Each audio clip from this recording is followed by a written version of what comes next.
look at the last bit of last week's session, we spent 30 minutes talking about yen, like gold to yen to US dollar conversions. So it wasn't very helpful, actually, to go back and listen.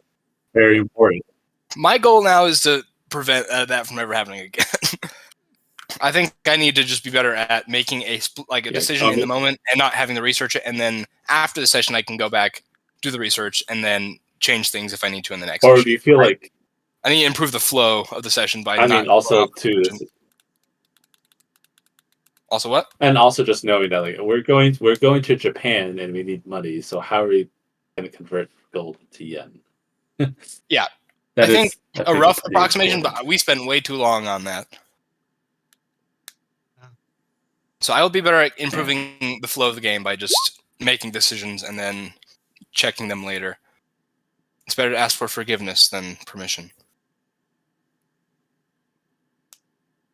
Anyway, I'm pretty sure where we ended off, you guys were still in that room. Ryu went and exchanged your guys' gold, returned with a briefcase full of yen bucks. Also, I'm gonna petition this again, Boston. Since I'm being forced to be here when I was specifically wanting my character to be elsewhere, can we please kind of almost put on pause what's going on in the Fae a little bit? Every action has a consequence. It wasn't Igneous's actions to force you to stay here and not pursue your journey have a consequence, and that consequence is time is going on while you're not following it. So I will. It won't be quite put on pause. I'm not going to be brutal and say things are super duper changed, but whatever I had in mind for what would happen if it wasn't followed up on is still going to happen. Okay. Can you be merciful in the matter?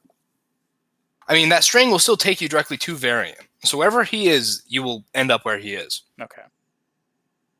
So your ability to still find him is still there. It's just what circumstances it can be in by the time you get to him. And depending on how long this takes, that will come into play. Mm-hmm. Okay. But yeah, so this is why I'm angry at you, Josue. Saran, Drake, Saber. It's okay. Aster, technically Rendon, but we're just gonna pretend he's not here until Nate's good to rejoin. So we'll just not even acknowledge his existence. How dare he? How dare he probably? It's as if he weren't even here. But yeah, you guys are up in the office building. Ryu has given you your briefcase of cash. Awful. The plan: buy passage on a boat, or buy a crew, or something along those lines to get to those islands. It is evening. The sun is setting. What do you guys do?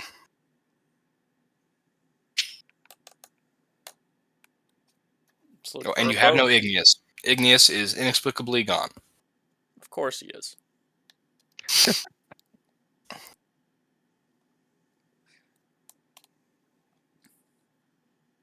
Well, we have the money. What are we waiting for? Let's get going. He is, for all we know, dead to us.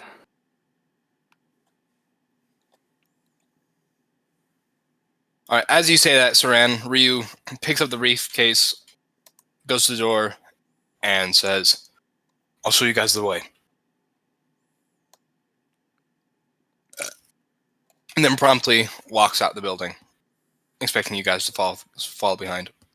Can Saran requested earlier for him to teach him at least teach her some basic stuff involving Japanese culture and language and mannerisms. Mm-hmm. Can we do an intelligence check or something like that to see if Saran can pick up on some stuff or stuff like that? Yeah. On the walk to the harbor, so the 10-15 minutes of walking that you guys have together, he'll give you a brief crash course of just greetings and general politeness things. How to say you're sorry, how to say goodbye, how to say hello. I'll make up for the middle finger thing. And how to ask for the bathroom. Okay. because you have to know how to say that in every language. So I guess give me just a straight intelligence check to see how well you hold the info in. Okay. I'm gonna use a sorcery point. Okay. 9. Okay. Okay. All you remember is how to say hello, but you do not know how to pronounce it correctly. Konnichiwa. Konnichiwa. Yeah. So the entire time walking, he's walking with that briefcase, and he's like, no, konnichiwa, and you go konnichiwa, and he goes, no, konnichiwa, and that is the entire back and forth, the entire 15 minutes of walking. By the time you guys get there, the sun is resting upon the horizon. You see its light cascading across the rippling water of the ocean. The harbor, though it's late, is still busy. That's my... See what you could pick up on. Yeah. So just listening to this, you do have basic. I'm talking most basic, but you do have some. Yeah. So, you know, greeting, goodbye. That's what knowing 9 language that's what knowing 9 languages helps with. You can just pick up at least the basics of. That's true. others, Yeah. I feel like it's like Saran okay. chan wa Nihongo o hanasemasen. I just said Saran does not know how to speak Japanese. Eat a dick in moss. What? What? That's what Saran would say. Eat a dick in moss. Itadekimasu. Eat a dakimasu. Or it's like thank you for the food. It's thank you for the food, but like Saber is also going. Says, eat a dick and Konnichiwa? moss. Konnichiwa? Ryu at this point has gotten like really exasperated with you two, and is like at his limit by the time, like you can see a vein in his head very visible by the time you guys reach the harbor. You can see various steamships, some sail ships as well. A lot of them cargo ships that are either loading or unloading their cargo. Fishing ships that are bringing in their catches from the day, getting them sorted and stored away for the next day's market. So even though it is late, it is fairly busy, fairly bustling. But light has gone, and there are plenty of lamps that are around the harbor that keep it pretty well lit, and that are lit by just traditional fire. As you guys arrive, Ryu stops, holds the briefcase out. He just gives it to Saran since he was already trying to teach her Japanese anyway. Looks through the rest of you and goes, "Good luck. If anything goes wrong, you have my condolences." He bows and then promptly walks away. And you can see him muttering to himself, "It's konnichiwa. It's not that hard." Wait. What? Are you gonna help us get a ship and see us off at least? Oh, yeah. I forgot I was going to do that. I mean, it would be kind of pointless to put us here without us clearly knowing how to speak well. Fine, yes. You find a boat, I'll translate. I'll just wait right here. And he sits on just some railing. All right. You want us to roll D6? Can I roll perception? Yeah, Austin, can I roll perception to see? Oh, well, Sure, last session you were wanting us to have a roll D6 when we got to that point, but okay, perception works. I don't remember that part. I don't fully remember. I remember I was going to do some sort of like luck roll thingy, but I've Yeah. we'll just have. Oh goodness. Okay. Okay. I'm here now. Saber, you are you guys going as group? I'm assuming, just like all together. I assume Yeah. so. Okay. So say it's really annoying because like you notice all this stuff before you have a chance to say anything. Saranna's already on it with that nat 20. She is pointing things out left and right. You notice a lot of these boats are kind of preoccupied with kind of reloading like coal onto the ship to get it fueled or repairs, or so some of these are kind of not available. But you notice about 3 ships that seem like they're either finishing loading or unloading. Still have their crew and don't seem too preoccupied. They're probably going like trying to settle down for the night, but they are not fully unavailable to you. The first ship, you notice a smaller. It's still a steamship, so it's fairly large. It's kind of what you expect from a fishing boat. Like if you've seen videos of people like fishing for crabs, like that size of a thing. It's a steamship. It seems to have some repairs visible on it, like metal plates that have been like punched, like bolted onto the sides. And you can see where the steam engine area is, and you're not supposed to be able to see. It should be buried in the boat, but this one's been like modified several times. So it has a very modified steamship engine on it. And you can see it is titled the SS Inazuma Maru. The next ship that you are able to see that is an option is a significantly bigger ship than this last one you saw. When you think cargo ship, it's about that size. It's not quite like Titanic. It's not colossal, but it is a big, big ship. Once again, a steamship. It's in pretty good shape, and it is loaded with different protective talismans. There are these ropes with these little paper tags hanging off them, going around the side. Paper tags put up onto the walls of the bridge up top on the boat and along the steam stacks. You can see those like lion, dog, guardian statues placed around the ship as well. It seems whoever drives this one is very superstitious about evil spirits. And you can see its name emblazoned along the side is the SS Seiryu Maru. Then the final ship is colossal, massive cargo ship. This carries the most cargo, those huge cargo containers. It's not quite Titanic, but it's getting close. This seems for like the biggest runs, potentially used for trade and things like that. And it does not seem to have a name upon it, but it is big, sturdy. You imagine this one would hold up pretty well in strong winds and everything like that. So you basically have 3 choices. First one, speed, but you're not sure how well it would hold up. And if any bad weather happens, there's a larger chance of it getting capsized. That middle one could hold up to some more extreme weather, but still, if there's a bad enough storm, that one is still capable of being capsized. But if any of these charms do work, you would be protected against some simple spirits that you might encounter upon the waters.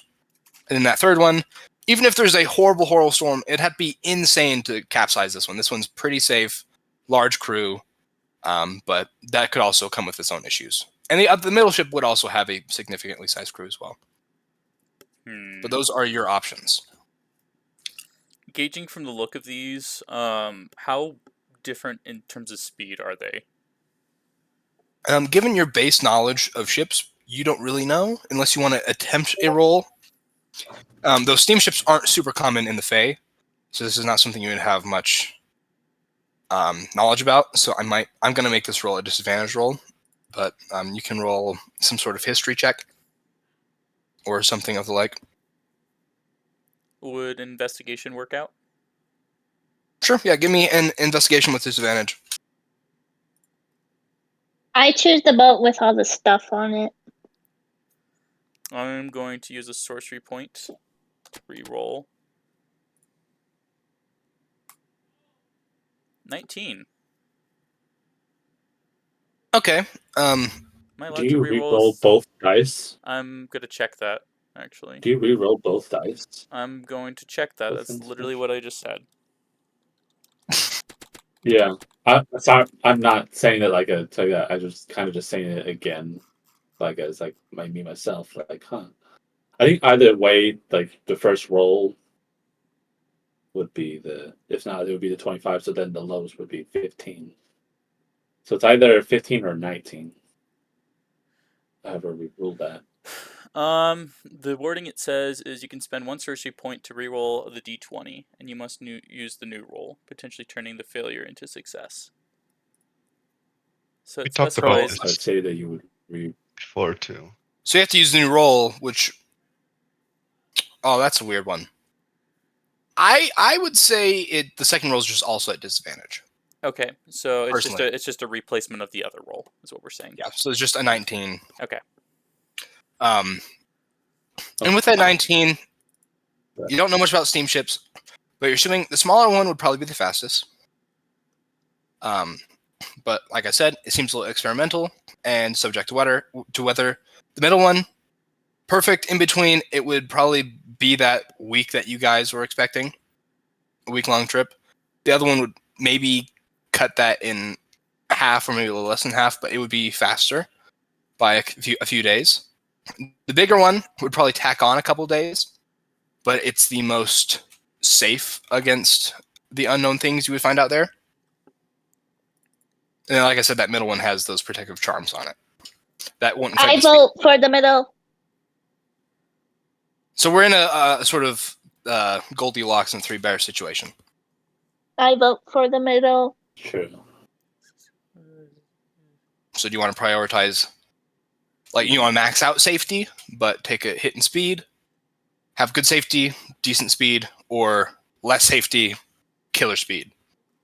I vote for the middle. We hear you. I guess Okay, I didn't know if you guys could hear me. What do you? Sorry. We're, all right, guys. What do you think here? Do we again?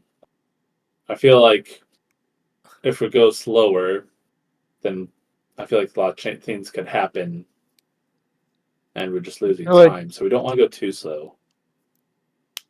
I know that you're going to prioritize safety, but I think speed is most important here. Yeah, that's what I'm not saying. I'm saying that we can't take forever. Because again, the whole reason right here is that if we wait too long, maybe the intel will change and he's not there anymore. Right, but I'm saying faster we go, the less protection is fine by me. That boat is fine. That's what I'm saying. Yeah. So I guess all I was saying is it was a choice between the medium kind of speed or the quicker one. But I think if we're all agreement, we're used to danger. Hold on. Yeah. Saran, what do you think? The sooner the better, but can we trust in our abilities to get through whatever might we come across? I don't see why not. I vote for the middle one. We survived the freaking We survived the Tarask. I vote for the middle because it already has all these protectants on it, and it's a little more sturdy than the little one.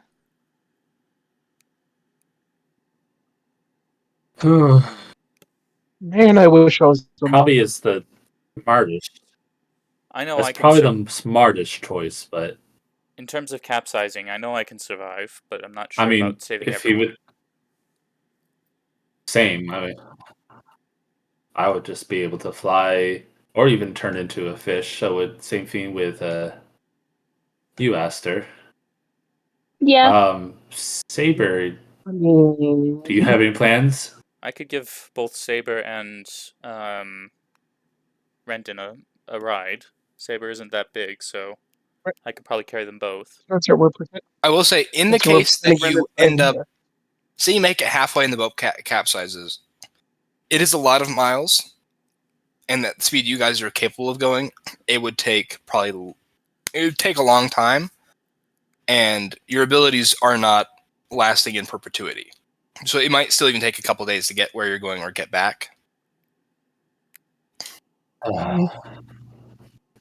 So at some point, you guys would still have to like rest, and you will be in the middle of the ocean. But that's only if it capsizes. That is only if it capsizes. So, Ugh. man, I wish Kagus was here.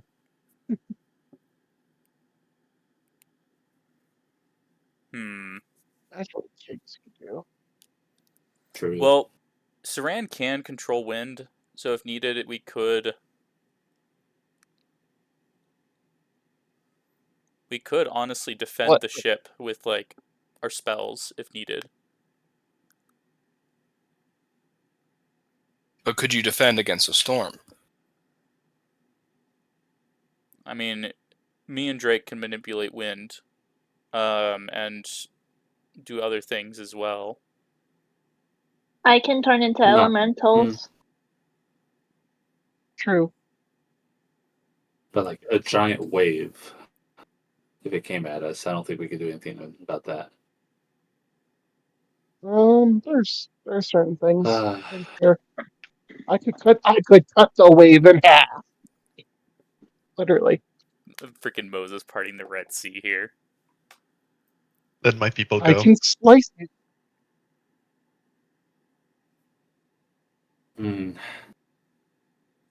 I really want to go for the faster ship.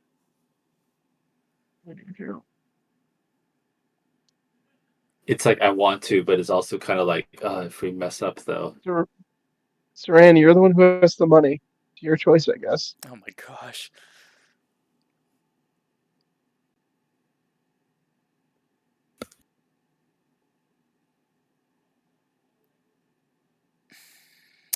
It's interesting.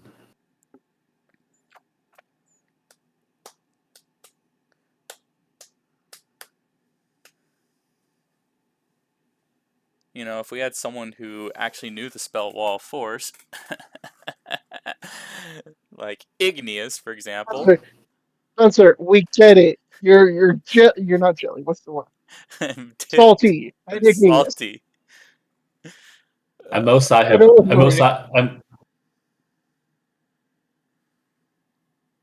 At most, I have wind wall, but that's not gonna stop a wave. I don't know if that would help. 40-ton wave coming at us.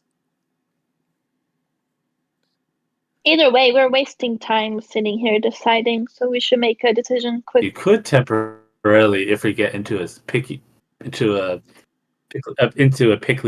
situation, we could always make the ship a little bigger. Could we do that? Do you know a large reduce?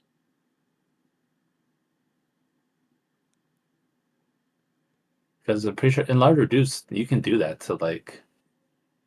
Oh yeah, objects. I have that one too. Yeah. It only lasts for a few moments though. Does that last for like an hour? That's only a minute. Okay, that's not too long. But that's why I was saying.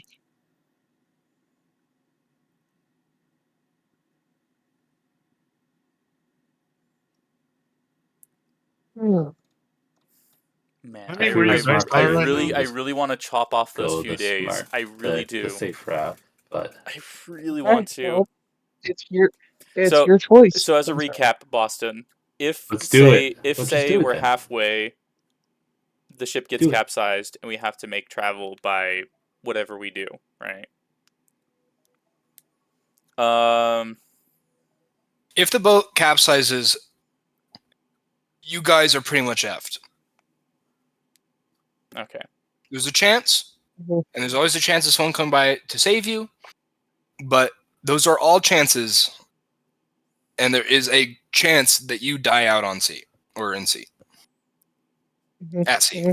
That's the word. I mean, technically, you can also die with the other, like the big boat. depending on what exactly happens. Yes, but there's just a lot more things that will be able to take out the small boat. Yeah. I'm trying to And think. there's also a chance the engine breaks down because it has been clearly taken apart and put back together so many times to make it fast. I'm gonna think about But what that results in volatility. Yeast Saran would do. Oh my. Ryu comes back over and he goes, "All right, guys, I'm just gonna be blunt with you. I have a date like real soon, so I cannot be here forever." Oh, apologies. We're just deciding on 2 different Oh. ships. As she points to the 2 of them. One appears to be much faster, but Piece of shit. seems like so. I was gonna say a piece of work. Hey, Boston. Yeah. I'm gonna cast infestation of a bunch of termites and put it on the small boat so that we can decide already. Okay. Nice. Are you attempting to keep this like? I guess you're around a bunch of humans. So are you trying to hide it from your party members so they don't know it's you? So Yeah. They can't like, them stop. Okay. Roll me a sleight of hand. Can you the Chromebook not turned on That's yet? funny.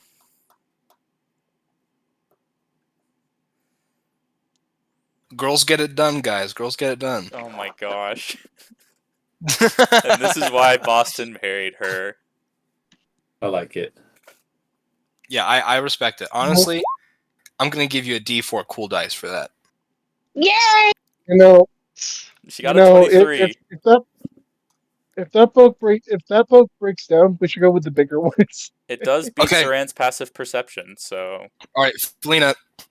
Aster, what does it look like when Aster tries to sneakily cast What is this? it? It's not coming in yet. It's 23. I'm just gonna put my hand behind my back and point my finger, and a bunch of termites will fly out.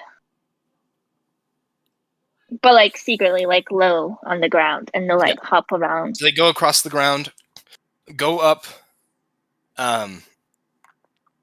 Technically, this does do poison damage. Oh. Well, if they're termites, they can do. For Yeah. lol's sake. I think Yeah, in this they're case I will termites. allow it because either It is you're really cool. poisoning and you're killing the They're captain, or you're they're just poison. drilling They're holes poison damage. to the boat. It's poisons for the Yeah, boat. it's one thing that Igneous did one time too when he transmutated a spell. Yeah, so Into I'll allow it. So Oh yeah. termites go across the ground. They go across the port, and then the little board they have that you can walk on to get from the ship to the dock. The termites travel across, and as they do, it gets eaten and falls into the water, and starts getting to the ship. And you hear this old guy screaming something in Japanese. His room. He starts slamming the ground a bunch of places, and you see the ship begin to slowly sink. I was gonna say, we're not taking that boat. He leaps and jumps onto the dock and tries to get himself up. Well, there's Yep, our we're taking answer, the I best. guess. By the way, by the way, my passive perception of 24 did see probably that happen. Yeah, so you are and aware of it. notice. But also Drake is just kind of that we Yeah, were Ryu- not deciding. We just got to yourself, we're not just have to decide anymore. Yeah, Ryu sees this and he goes, "Oh, thank the gods." Well, looks like the decision's been made for you by whoever. All right. But more power to him. We're going to talk to those people then? Yeah. I assume so. Wonderful. Look at Esther, it's like, yeah. By someone. All right. All right. Probably you for guys the best. approach the ship. This is one of the ships that's docked kind of sideways, and then there's a bigger ramp leading up to the dock of the ship, and you can see a few people just finishing unloading some cargo. As on the ramp right now, there's just a couple of guys carrying boxes and taking them down.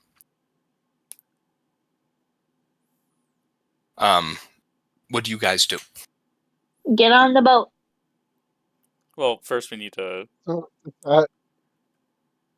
You just hop I'm on. ready to go.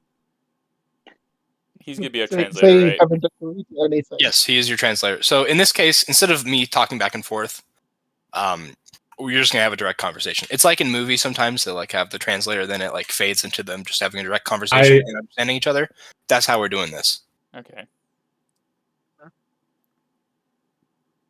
Yeah. I would go up because I feel You're the one who confident has I the can money. say konnichiwa. They nod at you and give like a half smile and keep on with their work.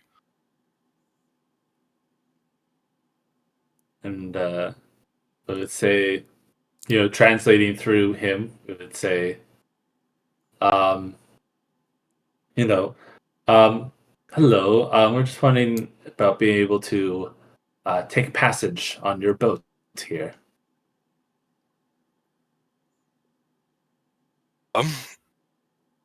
Well, we are just docking for the night, and we are not a passenger ship. Saran So opens unless- up the briefcase in front of them. Really? Would this convince Golden you otherwise? light. Golden We're light really- spills out we're just like pretty- in Pulp Fiction. You see it light up his face, and his jaw drops, and he goes, "Is that real?" And he drops the box and goes, poof, and a few splinters fly out. Is that real money? You Once can check. it's translated, Saran It just is. nods. Oh, and you're offering to pay all of that to our crew? Yeah.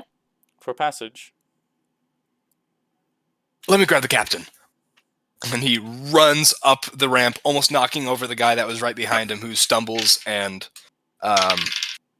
is able to right himself and just runs down the rest of the ramp and just drops the box onto the other box. And looks at you guys. What's his problem? A few moments later, you hear, "Oh my god!"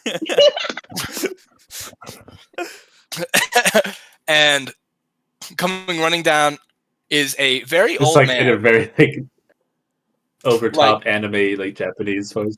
Yeah, specifically that was reference to Joseph The Joestar. JoJo. Figured it was that. Oh my god. Oh my god! Nani? And a 70-something-year-old man who still has he's still a little spry, little pep in his step, but clearly old, a little hunched, rocking a gnarly white beard. And a captain's hat comes running down. Gnarly. And then he stops in front of the money, looks at it, looks at you guys. This is real? Saran just nods Yes, again. sir. He collects himself. His face loses that excited look. He puts his arms behind his back, nods, and goes, "I accept your offer." Perfect. When do we leave? Oh, I was going to get some sleep tonight, but it looks like that is quite a lot of money. I would prefer to rest, but if you need to leave early, then I suppose I can oblige. We can leave early in the morning. Well, the sooner would be better.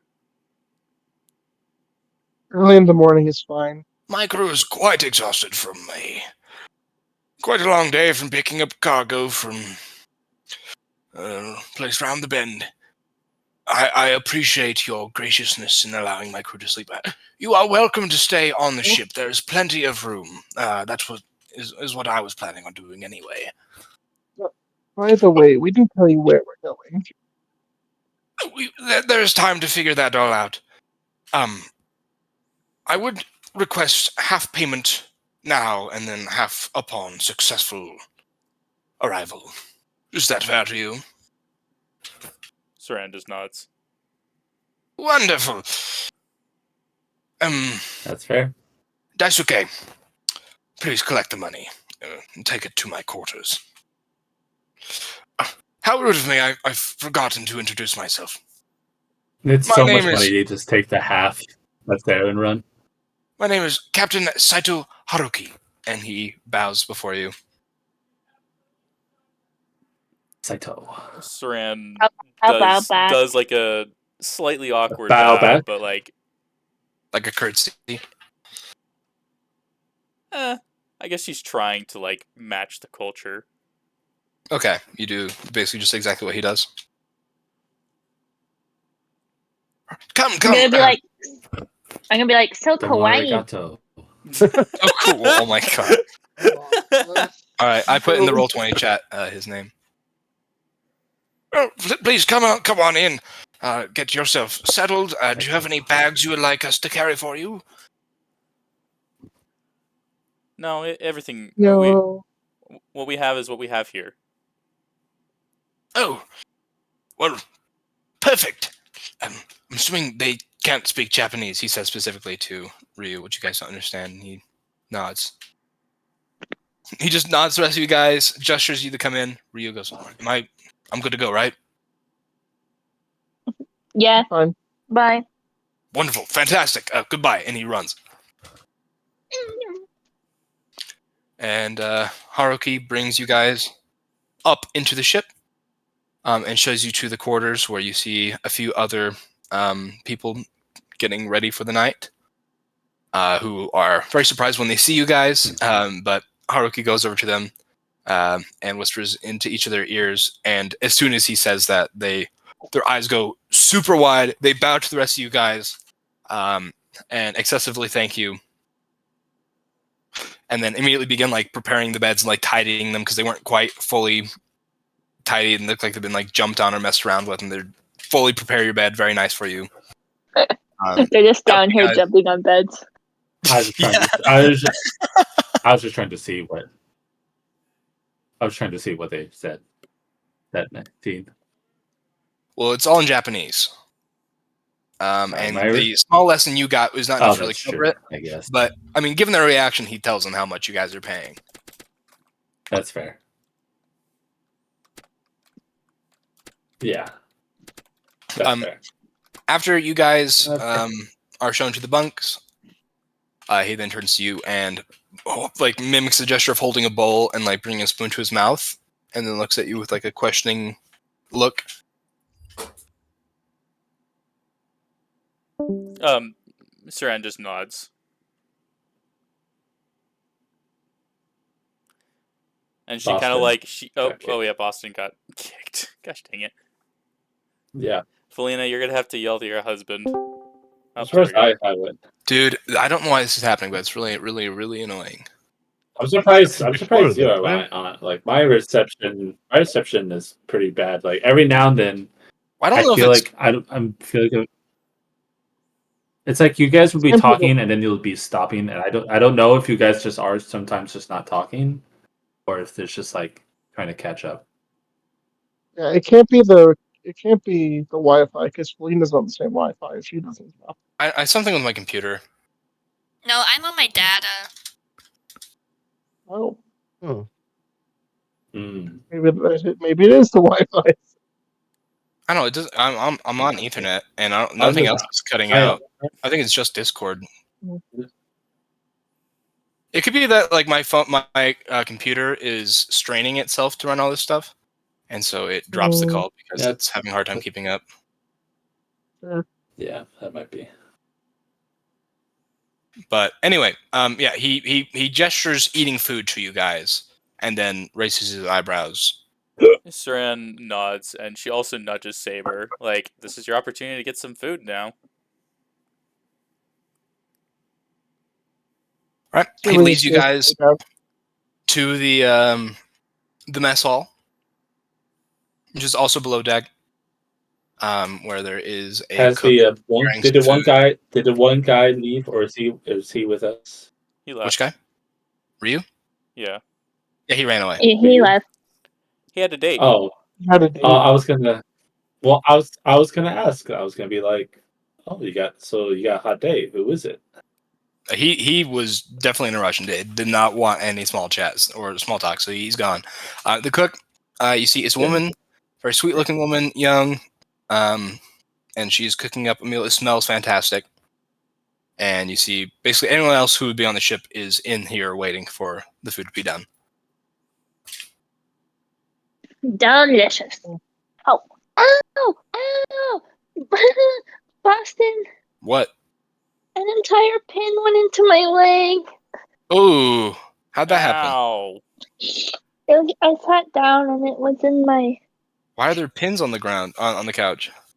No, it was stuck in my coat. Ooh. You good? Yeah. I know the it feeling. hurt. The I know whole the- thing? Yeah. Oh, that's deep. I know the feeling. One time, me and my companion on my mission, we put a needle on the end of a Nerf dart and shot it. Oh, jeez. It hurts. It hurts bad. Yeah, that makes sense. Uh, They Yeah, pull the I chairs back wonder. for you guys to sit at. They put plates in front of you. Everyone else is informed, and as soon as they are informed, they do the same thing. They start like thanking you excessively, and offering you like to take your coats and stuff like that. Do you let them take your coats? I don't have a coat. Those who have No, coats, do you Saber, let them take the coats? Saber is not letting anyone touch his coat. All right. Saran will raise a hand. And shake her I head. with enough. I would in enough. Yeah, I would with enough Japanese. I feel like I have. I would say no, thank you. Yeah, they give you a thumbs up for speaking Japanese, and then back off, go back to sitting. The plates are dished out. The food is dished out. It's some sort of like rice and fish dish, classic sea dish, but there's a lot of herbs being used. It's very, what's the word? It smells. It's very Authentic? has a very strong smell. No, there's a word specifically I'm looking for, but I never find the words I want. Aromathied?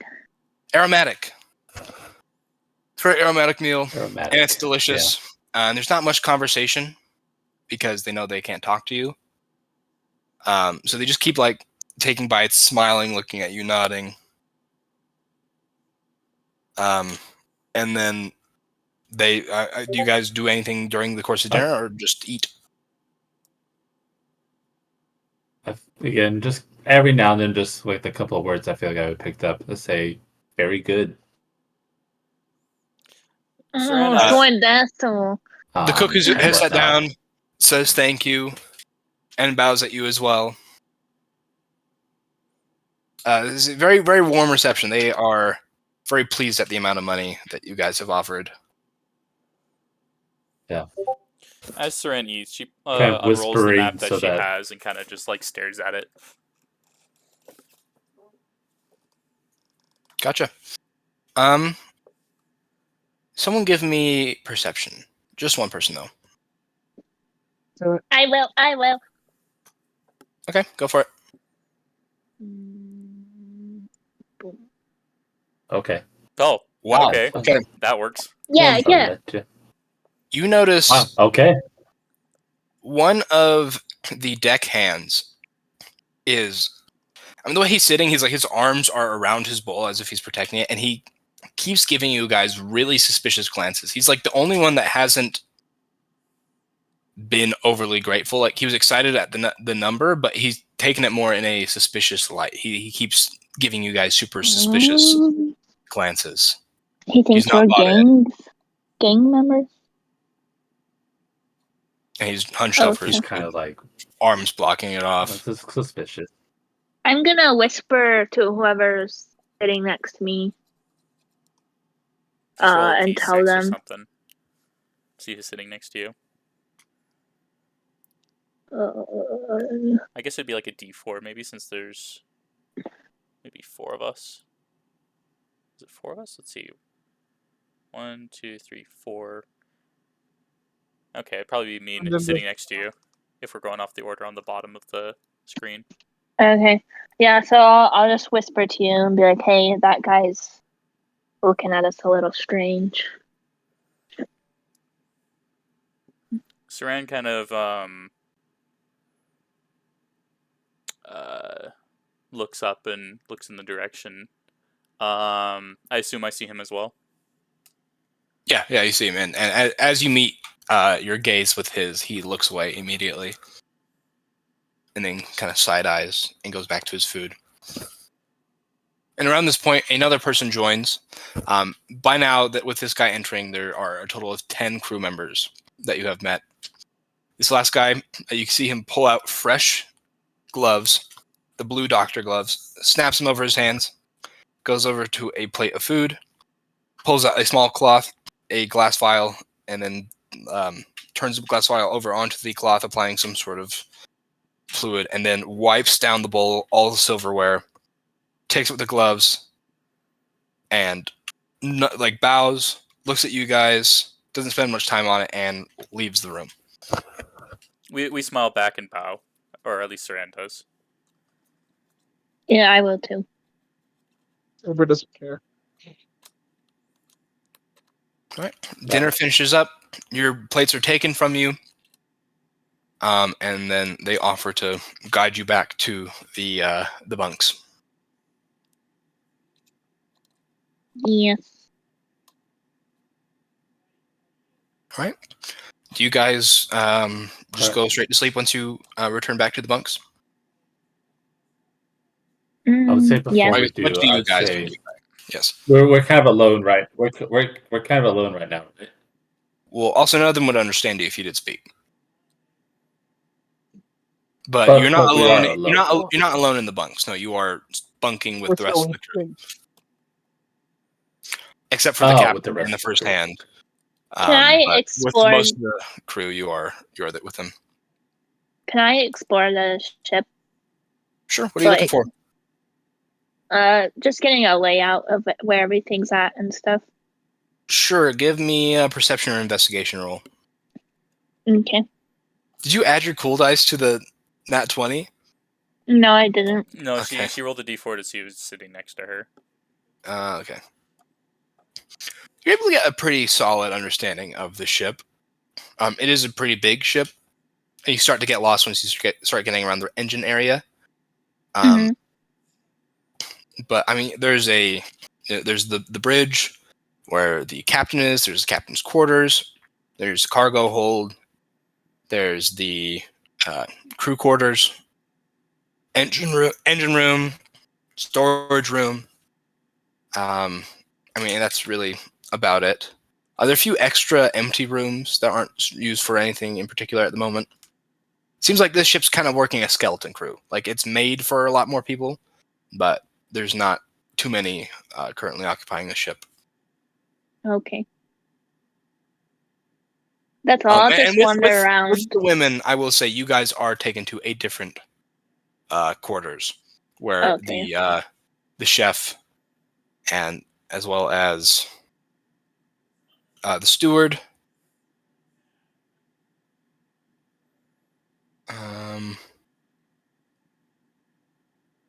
So steward, the cook. Double checking if there's any others.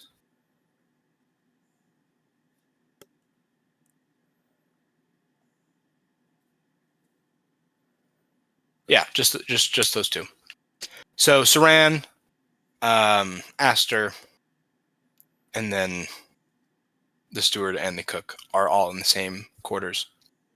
Which, instead of just being this like long bunk room that you'd expect, it's just one of those off to the side rooms that I mentioned that has 4 beds in it. Okay. But other than that, nothing out of the ordinary, and the cargo hold was completely empty. Nice. Well, that's actually a good sign, because that would mean that the ship would go faster with an empty hold, right?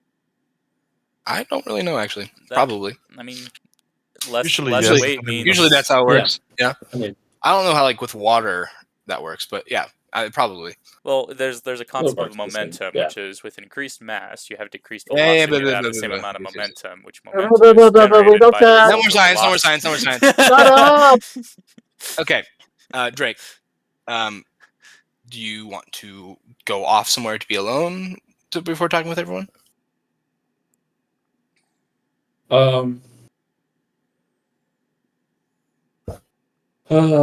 I guess like before, like we all would have gone our separate ways, right, to the different rooms. So I would just again so most of the crew, most of the dudes are all in one room, and then the other room is the girls, but no one is in their own rooms. Well, I would have. But I just would have said like before we went separately. Yes. Just would have whispered right to everyone just to say like, just be careful, right? We need to be on our guard. You don't know, like if they might take advantage of us and whatnot, but we need to be careful. Has Okay. anyone seen anything? No, I explored around and I didn't see anything suspicious. Also, another note: Um, the ladies' quarters is on the level above the general quarters, so Okay. all the girls are just one floor up. okay. And you're also fairly close to the captain's quarters and the first mate's quarters. So first mate, captain, and ladies' quarters are all on the same level. Okay. And your bunks are on the same level with the cargo hold and one of the access points to where the engine is, as well as the dining hall.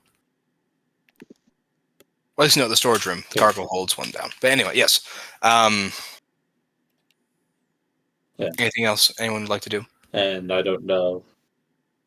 Again, just kind of finishing up what I was saying, right? Well, if you run into danger out there, I don't know how we can try to help without like revealing too much, but we'll have to figure that out. Hopefully, we don't run into trouble.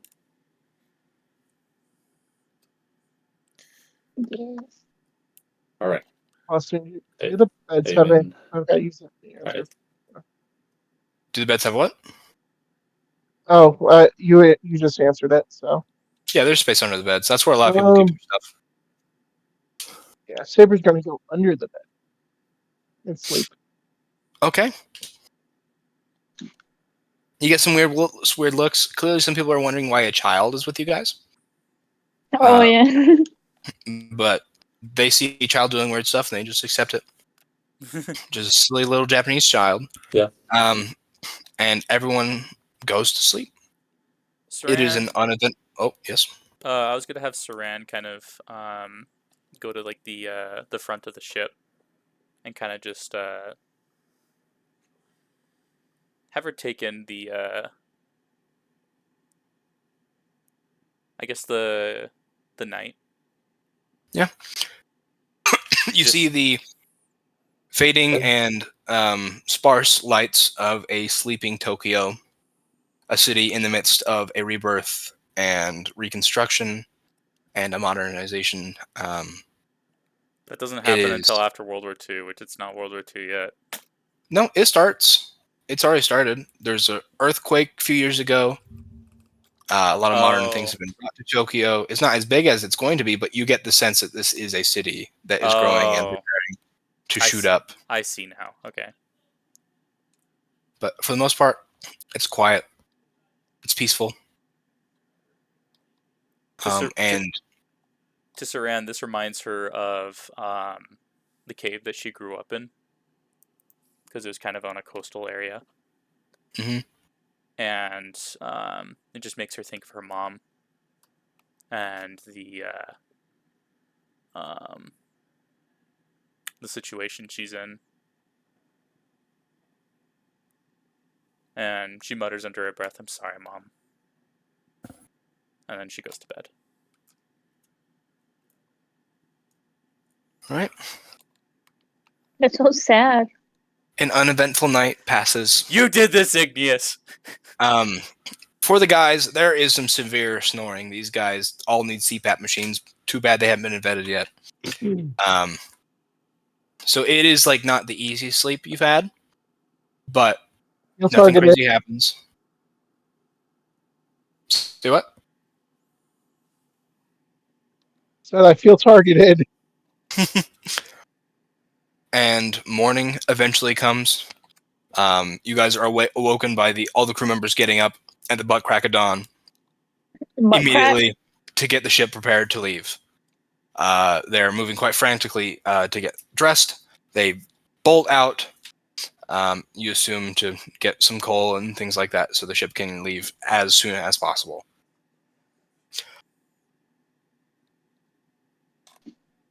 I assume the captain wants to meet with us in terms of where we're going. Yeah, so as you guys have a few moments, you can choose to sleep in because it is really early. It's like 5 a.m. There's like a little clock on the wall that shows that. Everyone. Yes. Show the time. Saber would what? Saber wouldn't have stayed Sorry, I can't- asleep, especially. Saber wouldn't stay asleep just because of the sleep so he's not going to sleep in, that's for sure. Okay. I'll Yeah, have Saran wake up early as well. I can see her doing that. Pretty soon after all that, the captain does come down, and he has a map of the surrounding sea. Goes from the empty beds, lays it over, and then he points at it and looks at you guys. Saran nods I and she would, points off to the small island that we are trying to get to by Guam. Yes, this map is a lot more in detail. A lot of the islands are labeled. You remember the name of the island, Rota. So you find Guam first, you go to Rota, you point at that. He looks at you curiously, like he's surprised by that choice. He was expecting somewhere far different, but he shakes off that surprise and just nods, smiles, rolls the map back up. Let's say, and And I would when he does that, I would put it because again, you tell me how much if I would be able to say it. I would just ask Latuman like say like how long.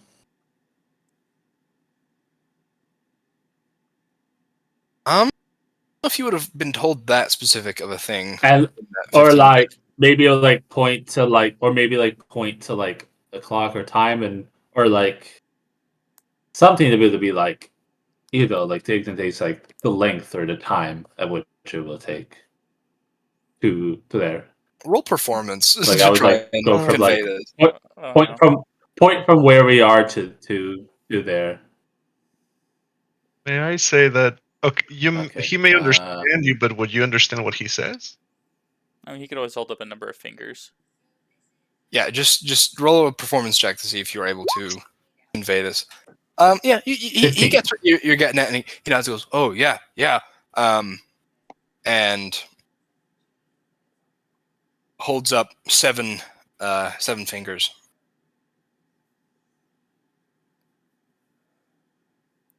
Saran makes I a say, okay.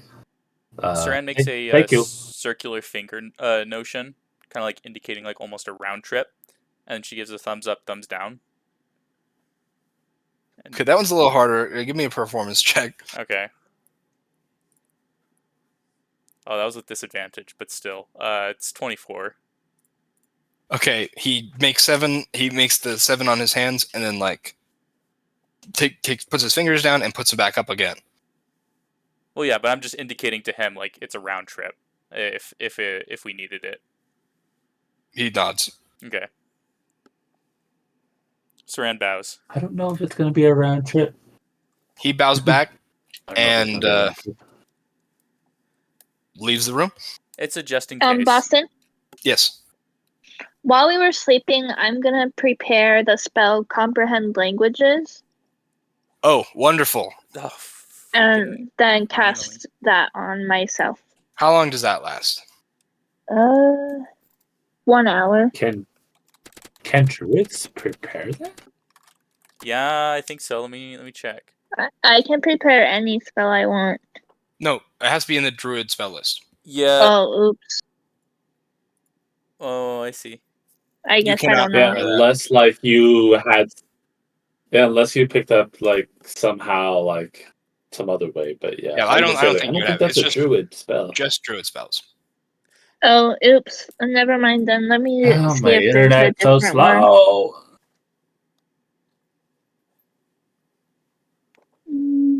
But the morning, they set up the ship.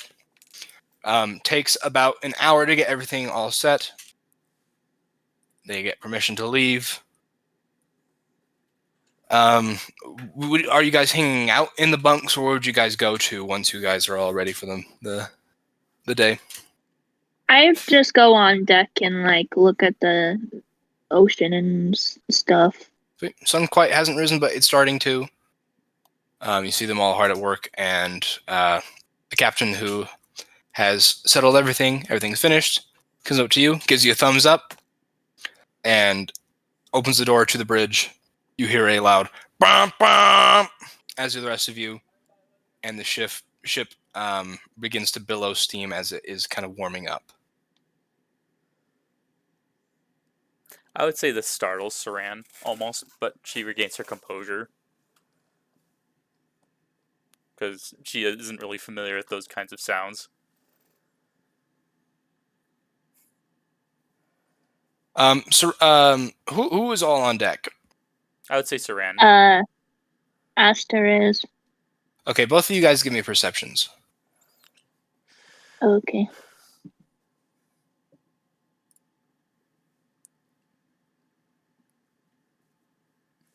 I got a 19. Okay. You see, just looking off the deck and waiting for the ship to finally leave, a man. He is a white man on the older end. He's got whiter hair.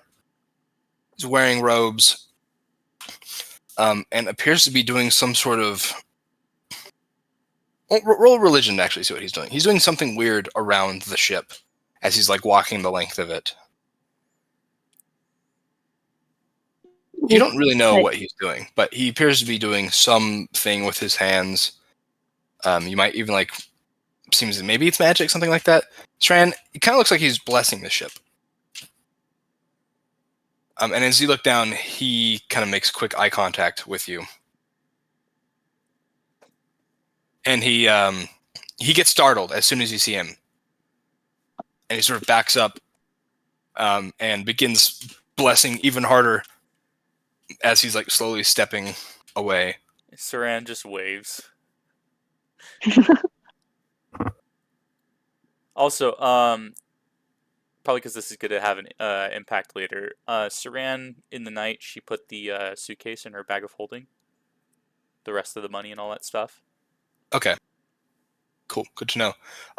The guy goes up to the board that runs up to the ship, which was about to be pulled up by some of the deckhands, and sprints up it. Gets onto the deck and makes a beeline for the captain. Who is it? The same guy we saw. This old robed white dude running towards the door to the bridge, which is past you guys. And he reaches the door. Put my foot out and trip him. Okay. Give me a strength or dexterity roll. So do it in athletics, or I'll say acrobatics for you. Okay. One second. Felina, you remind me of someone from my other campaign who does the most unhinged, unpredictable stuff. You always got to have one of those. I did the acrobatics, because I could. Yeah, let me check. 11? Yeah. Okay. It's not your best attempt. Your timing's kind of off. And he jumps over your foot, gets to the door, pops it open, and then runs inside.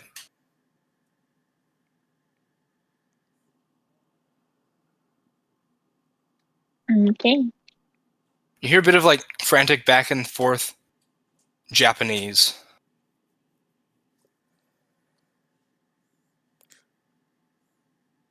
Can I roll insight to see if they're like fighting or like if it's like something's happening?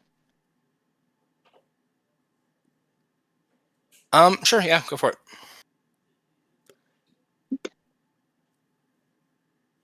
While Aster's doing this, Saran kind of just shrugs it off, just thinking that that person's just pretty eccentric, and then just goes back to just enjoying the ocean.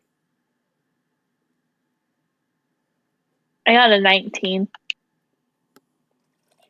It doesn't sound like fighting. It sounds more like questioning. Oh. This is a good question, Christian. I'm not sure. I'm assuming there'd be some sort of watchtower. But it wouldn't be right next to the smokestack because I feel like the heat from that would be dangerous. But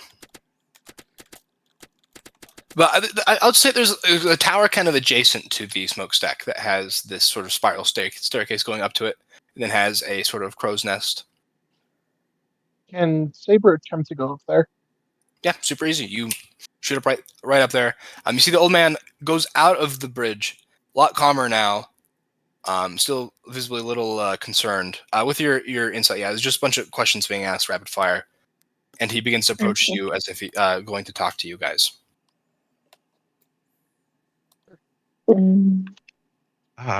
Travelers. I understand you have procured some money for the crew. And he's speaking in common, correct? Yes. Oh, thank goodness. Another one who speaks our language. That would be correct. And may I ask, what is the purpose of your trip? We're going sightseeing.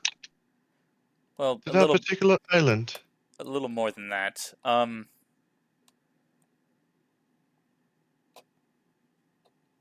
Since you speak our Go on. language, I assume you are familiar with, suffice it to say, well, magic. Oh, yes, I am. And yeah, I can see what you are. The name is Gideon. Gideon Cornelius. And I just extend a hand. Saran goes to shake it. And Ian. So what's your set of circumstances? Because before we can determine how much we wish to trust you in terms of all the information we have and such, it'd be in our best interest to know more about you. oh, I guess you do have secrets then. But ask away. I'm happy to help. Also, Ignis, feel free to post your hero forge. Yeah, I need to find it. I don't know where it is. It's on Hero Forge. I can find the one you sent me, but I don't know if you've changed it since. I haven't. I may just make some tweaks, but Okay. So, whenever you get the chance. yeah. Well, for starters, are you born and raised here? I am, yes. Well, not here. I was born in Nottingham. I've just happened to find myself here. In What if? Hmm. Yes. Okay. Are you? This might seem unorthodox, but are you familiar with other worlds? Ah, I mean, he speaks common.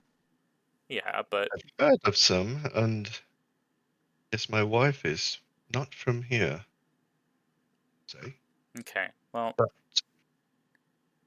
to put it simply, we are from one of those other worlds, and we are actually here on a mission to get rid of someone very dangerous. see.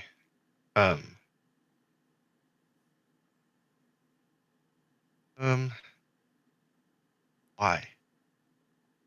For you specifically? Oh, real quick, Drake, what are you doing in all this?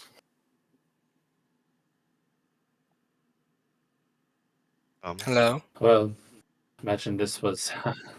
I'm talking. Imagine this was happening up top, Yes, this is on board, on right? deck. Yep. Okay.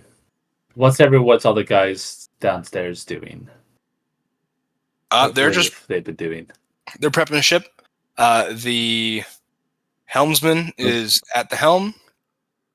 The engineer is down at the engines. He's feeding the steam to prepare the ship to move. Or feeding the steam engine with the coal.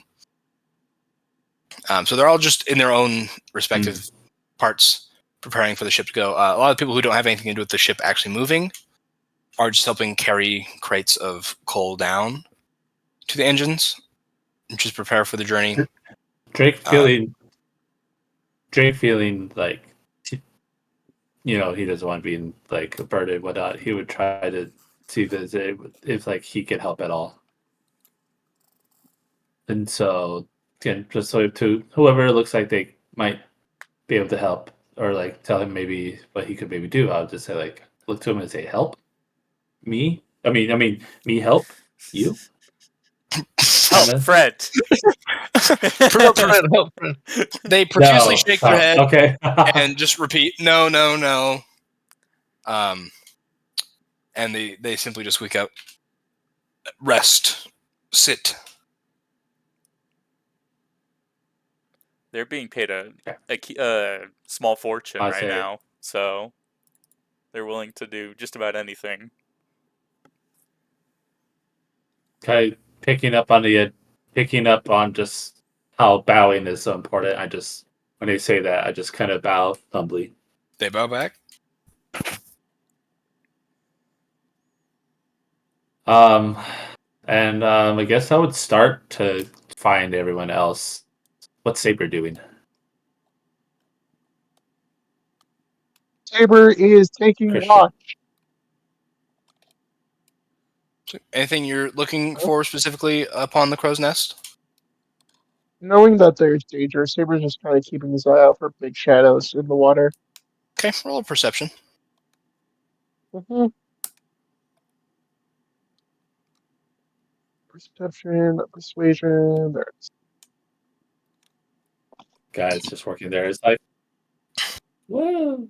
Nothing within your vision. You did see kind of on your way here. There are general talismans just around the harbor itself.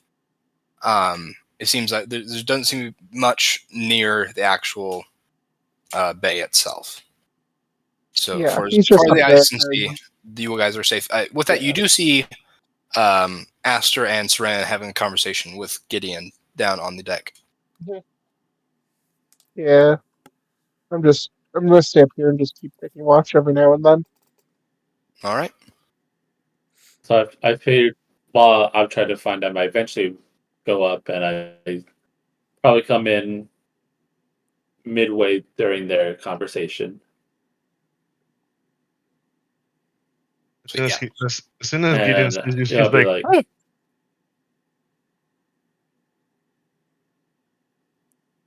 I think just for a moment.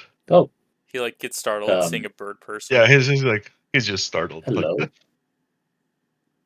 is this one of your friends?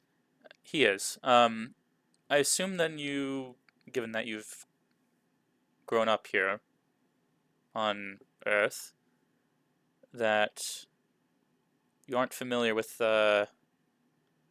seeing people like us, correct? Oh no, I thought you were yokai when I first saw you. Yokai? Which is why I... What's that? Yes. Is Gideon just human? Spirits. Yeah, yep. He's just human. Yokai are spirits. Some of them can be quite annoying. But some of them can be evil as well. Side note, didn't Ryu already tell us about yokai yesterday? He did mention Japan is quite infested with spirits from the other world. Yeah, he did mention. So we Saran, given her level of learning Japanese, we have been told about that. Given Saran's ability to learn Japanese, she probably forgot about it. You say konnichiwa. Konnichiwa. When he mentioned it, I would say, oh yeah, Ryu did mention about that. That's what a lot of people would call him. They would call it yokai and whatnot. Well, what brings you here? Well, I am a healer, a doctor You- of sorts. I am a priest as well. So I was just here blessing the ship. At this point, So the ship you- has left the harbor. It does Hmm. lurch forward and begins its way out to sea as that horn blares one more time. Oh, Do people Well- who do people? I guess I was gonna say, do people who bless ships, do they usually stay with the ship as they leave? not normally, but I guess Kami Mutsubi has plans for me, I guess. But in given circumstance, I can serve as your translator, if you would like Thank that. you, sir. That'd be very much appreciated, given the well, we had a rough landing, to say the least, in terms of being not as prepared as we should have been. Well, I guess I understand. Kind of as It has happened to me hurry. But to continue on the train of thought, this individual that we are going after, as I was saying, he is a dangerous individual, but he's also one of the heads of a criminal organization that we are looking to take out. From our intel, we have gathered that from sources, we've been able to locate him on Earth on that island,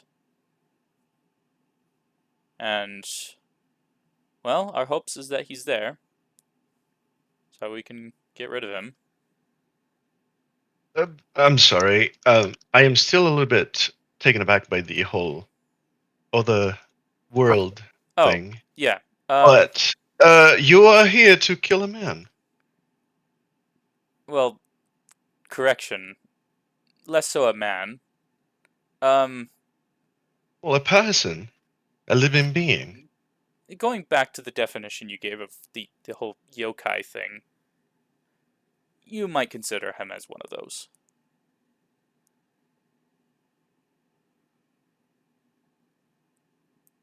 I typically spirits, not.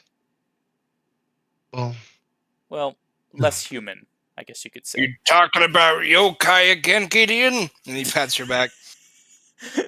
Oh, yes. These people have interesting stories, and I thought Oh, they were dealing with yokai. well, you'll have to translate them for me sometime. I'd love to get to know our new guests better. Gideon, I know I didn't run it by you before I left port, but I was hoping you could stick around as a translator for our friends here, and also to make sure the ship is extra protected from bad spirits, just so they have a very smooth ride.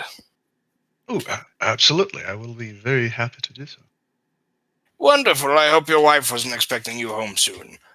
Oh, it's okay. She understands.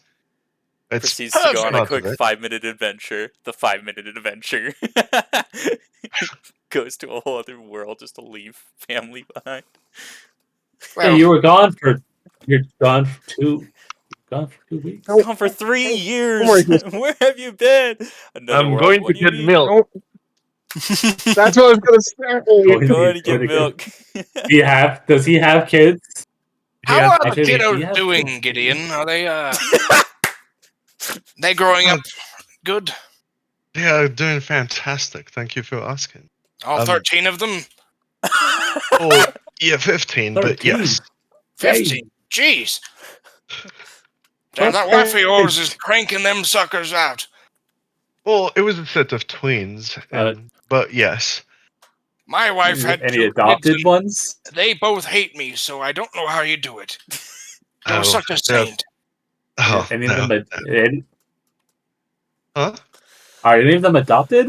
I would Nope. ask him. No, they are. Hey, yeah. This man's a machine. Tell them I said that. Tell him I said that. He's a machine.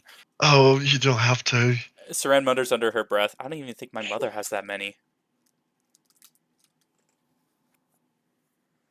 Pay no mind to that. He just likes to joke around. But I do have 15 children. We're a big family, I guess. I'm just gonna he makes gasp. a phallic gesture and gestures over to Gideon and Oh. winks at you guys. Who is this, by the way? Just, Is this a Saran captain? just like This is this is Captain Haruki. like she has like a slight giggle or something like that. Oh no, please. How long have you been together? 17 years. And this is Wow. not need to How do you- go a big conversation about me, though. I guess it's part of getting to know me, but that's Kid my a year. family life is not of importance right now. I guess you could say Gideon went giddy up. Wow.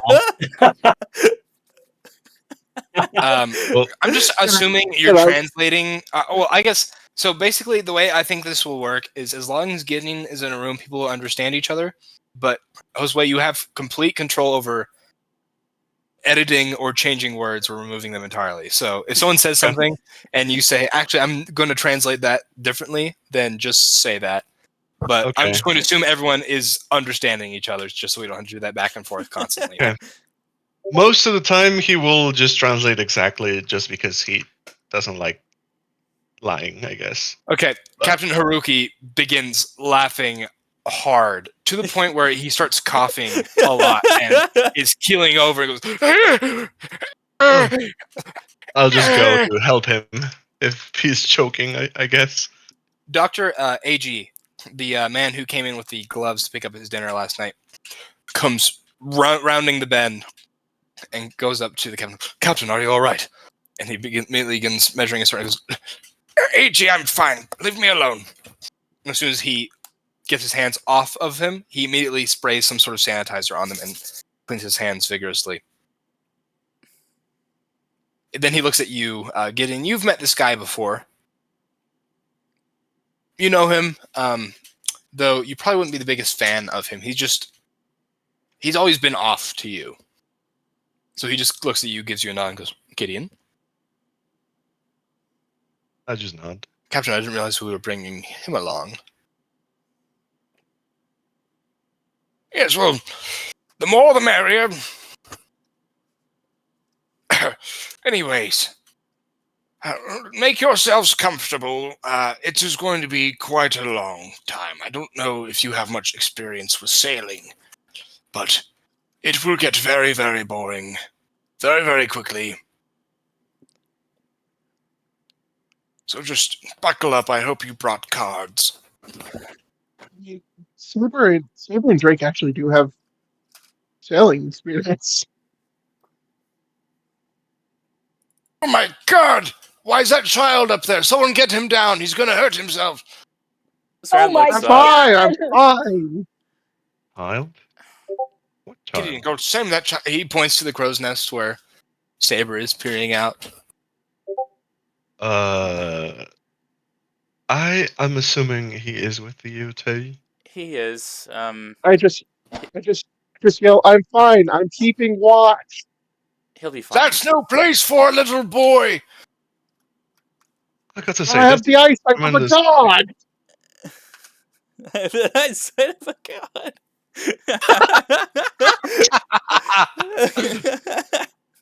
Spry young fellow. Whose child is he? I just got to say, He's child fine. along in such an endeavor is quite responsibly. Yes, I was meaning to ask. Where are you?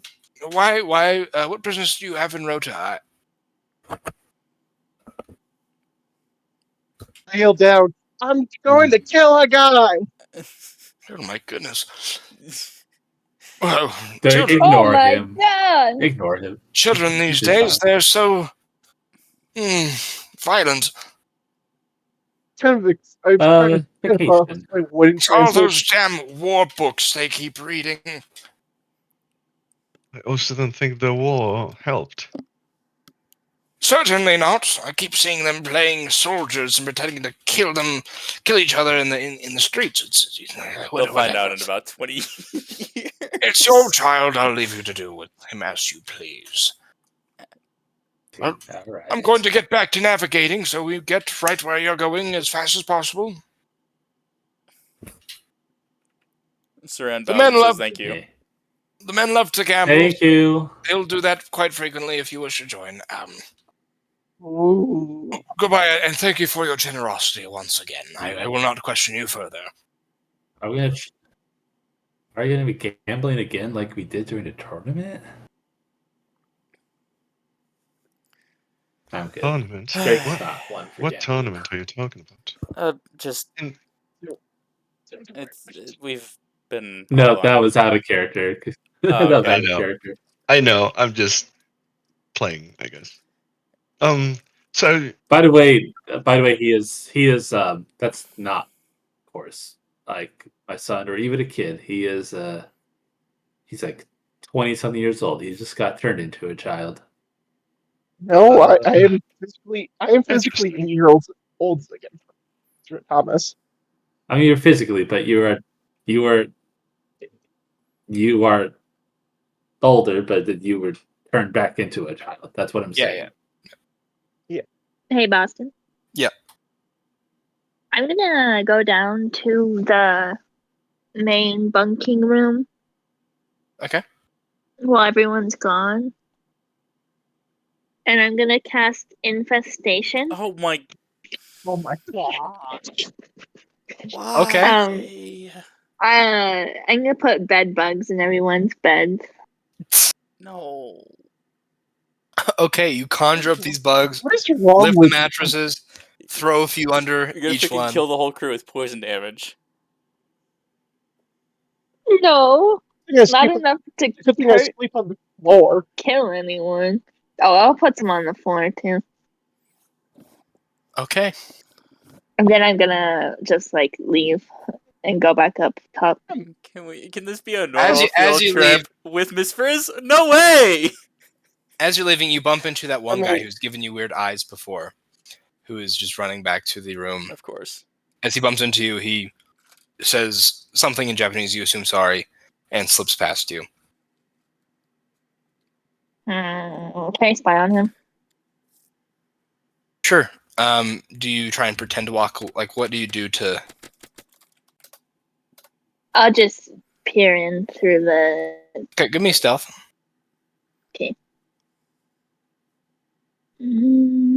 Right, just turn into it. Rolling that one. That's 18. not bad.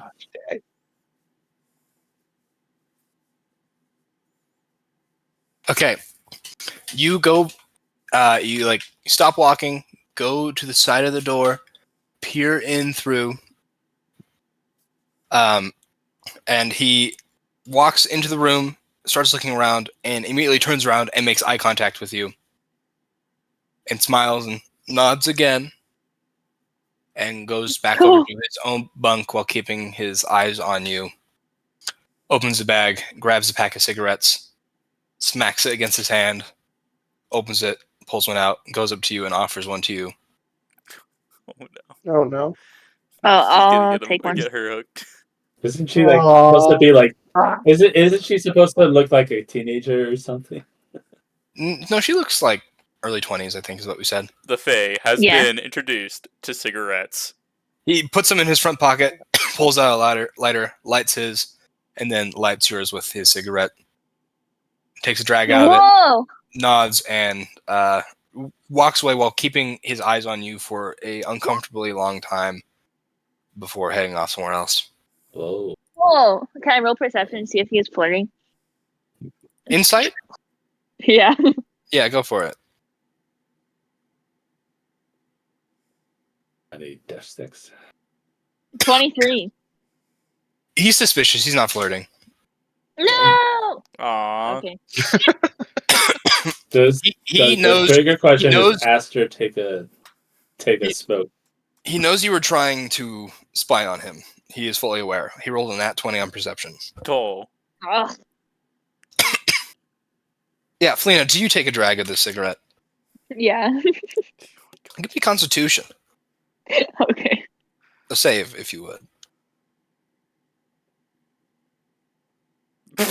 What? You hack up a lung. You take one itty bitty drag and you. Peter Okay, Griffin eating that's- rice cake that's- dying sound effect.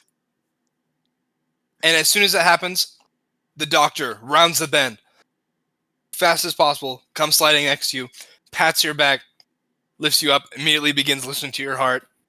Oh my god. I'm just gonna be like, no, no, and like push him off of me. He takes the cigarette away from you. He goes to. Do you let him? Yeah. He takes it, throws it down, stamps it out, immediately begins spraying it with disinfectant, wipes it off the ground, puts it away in his pocket, sprays his hands, wipes his hands, bows, and walks away. This guy's a nerd. He's a simp. He's a freak. Okay. I'm just gonna Now, go what's back your- up. to the you would top. think the What's you your would think the passive perception? hippie like lady would used to smoking stuff. But Feline, what's your passive perception? 14. 14? 14. Okay. You noticed as he was like checking out to see if you're okay and like patting you on the back to help you with your coughing, he plucked a loose hair off of your kimono and put it away in his pocket. He is a simp. He's a freak. He is a simp. that's someone else. He's a massive simp. He is a simp. Now I'm scared. Gonna try to genetically Oh. engineer Can copies. I just like check him out? As he's walking away, you want to give like what kind of roll? Like up and down. Stop like, trying to flirt. probably Stop like trying to insight. flirt with everyone, Aster. Ocular pat down. Also, So Boston, just you're looking on his person, like seeing what he has on him. Yeah, give me perception. how are Yeah. we? How are we ruling the Perception. infestation? Because infestation says it appears momentarily. Yeah, but just for fun, I'm gonna say there's bed bugs in there. That'll Yes. last. Last It's for one a where little bit. it's simple enough. It's not like a forever thing, but it's silly and not super consequential. So I allow it. Okay. All you see on him are like he's wearing a doctor's coat and has the stethoscope around his neck and has his pockets full of sanitizers and gloves and stuff at the ready. He seems to be quite the neat freak. Okay. I'm just gonna continue walking and go back up on deck. All right. Away on your voyage, is there anything specifically you guys do in the meantime? I'm just gonna say time is passing, the hours are whiling away. What are you guys doing to kind of keep yourselves entertained? Nothing. Drake would just. I feel like Drake would just try to talk to Gideon some more, just learn more about him. And like his capabilities and whatnot. All right. So it'd be like, so Gideon, to be able to go with us to help keep us safe a little bit. Are you expecting What experience do you a have? fight? How can I get? Well, Are you not comfortable in this vessel? Are you expecting fights well, in here? I'm not sure. well, as what I've you're heard, expecting. there's just a lot of yokai that showed up, and they can, some creatures, some spirits will be able to might come through, and they might be out there waiting for us.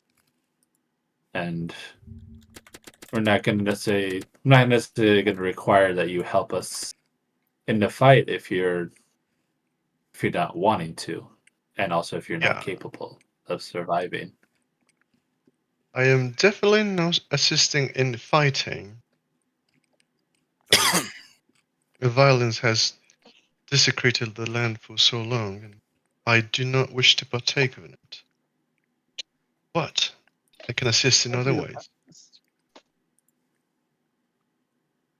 Okay, what? I am your translator. Is that not enough? Well, yeah, Well, that is very helpful. I do. Well, I have some knowledge of magic, though I don't use it as much as others. As you know, it's not the best for other humans. I just don't. I've had, yeah, no, I've had history on Earth before. Um, we were in New York. You familiar? Oh, I've heard of it. Yes. Yeah, we were also there on a mission, and we had to, do our best to hide our, true identities and whatnot. As someone who's, done that for a long time, and like hide like their magic, how do you hide it? I just, What do like I people, mentioned. in your experience, what do they see? What do they see? Well, my understanding, people start going mad, and ultimately lose their minds, which is why They it's lose not their man. advised. And Have you particularly ever with, had to fight something as I in front of said, others? how would someone fight in front of others? Not some sort of, I don't know. I guess, cabin burner or something. I do not engage in violence. I am a healer, and my, I guess, religion is not one of violence. You've not had to help dispose of yokai that have come through. Yes, but that's a little different, at least in my experience. Spiritual things Have you are not had to not. do that in front of have you had to do that in front of normal people?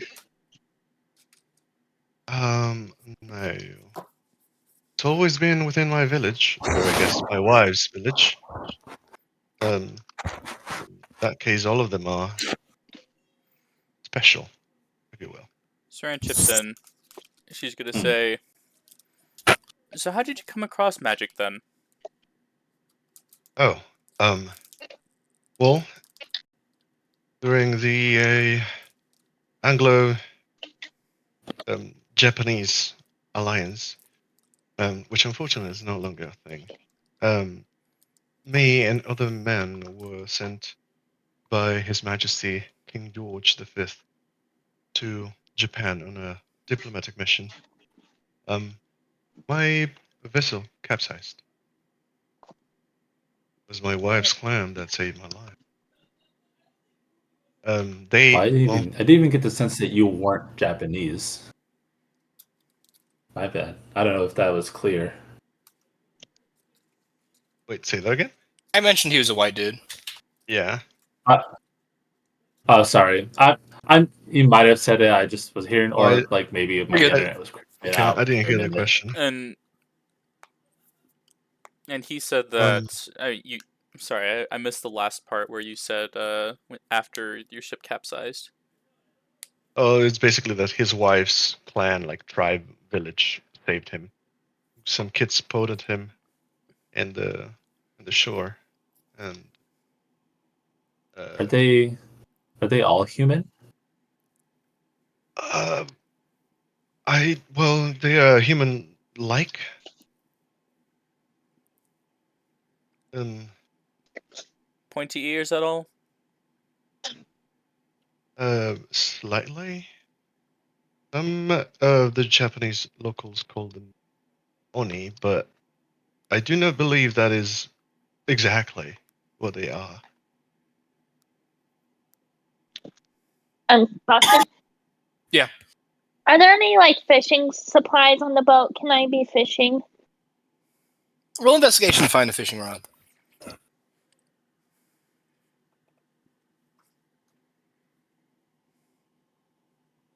I don't know if you can really fish that well while the boat is moving. You find a fishing I rod, can. and yeah, Not it's terrible. not the easiest thing in the world, but yeah, you find the right Like, thing throwing for your it. fish, get the hook. You gotta catch up to it. And it depends on how big the fish is. But yeah, you're able to find a fishing rod, go up to the deck, cast off. Give me just a survival check.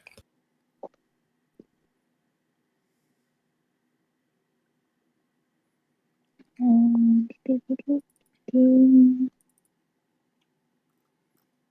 23. Awesome. Yeah, within like 20, 30 minutes, you caught a fish. Yes. But as you pull it up, Dang. Okay. it's on the smaller side.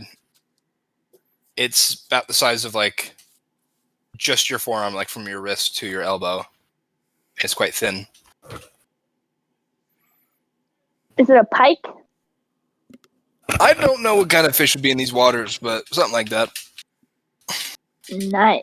I'm gonna shout to We'll just go everyone with and be that. like, Sure. fish! Why not? The cruise people congratulate you. I'm going to say by this point, a lot of day has passed by. You guys have this conversation over the entirety of the day. There's nothing exciting. It's clear skies for this day. The ocean is calm. You'll find ways to pass the time with the conversation. Kind of, yeah. Kind of continue just not for too long. Continue a little bit with that conversation. So I would say kind of like, yeah. Did I'll ask him like, did the word elf ever come up? Is that what they refer Well, to themselves as? Maybe. that not really. They don't really refer themselves to anything in particular. Hmm. I don't know any person that goes in their day-to-day conversation that refers to themselves as human. That's fair. I guess my artistic abilities are not the best. So I wouldn't be able to draw one of them. Perhaps a painting may do. And he starts looking through his backpack. It's like a how do I? It. I don't know. For those of you who have seen Demon Slayer, it's a similar thing as what Tanjiro has Nezuko in, but it is more like shaped like a temple, and it has several compartments around. And he just brings up a little painting portrait thingy, and it looks like a tiefling. Oh, okay. That makes sense with You can see the Oni kind horns, of demonic. Yeah. horns and whatnot. I'm pretty sure you are familiar with tieflings. Yeah, we would for call sure. them tieflings Ah. where we're from. Oh, Tieflings. yeah. I don't think they have referred themselves But as such. but is that your wife that you drew? Well, yes, I didn't draw it. It was commissioned, but Oh, you commissioned. Oh, sorry. Looks great. Well, I do have a side question though that's kind of off the topic we've been addressing. On our travels here, we did end up losing someone. We don't know where they're at. But they were our means of and connection of getting back. Oh, By chance, would you know any magic to send a message at all? not particularly. No. I could pray about it, but it may take a while. Well, we have a while ahead of us, about 6 more days, so... I just need to let you know that I don't really like using magic as much, especially with the crew that is not accustomed to. Well, That's fair. I'm sure if it's done out of sight, then I'm sure it'll be out of mind, so... Yes. And by the way, are you some sort of police looking for this men, non-men thing No, that you... Less so... in a No. way, I guess, Think of it as but like self-hired. not Real quick, like a Saber, are you still on the crow's nest? Yes. Yes. Yes. Cool. Okay. yeah. How I think he long said is yes. Saber planning on staying up there? Pretty much until nightfall. No food, no drink. This is my The sun. place. Okay. Like how late is Saber gonna stay up?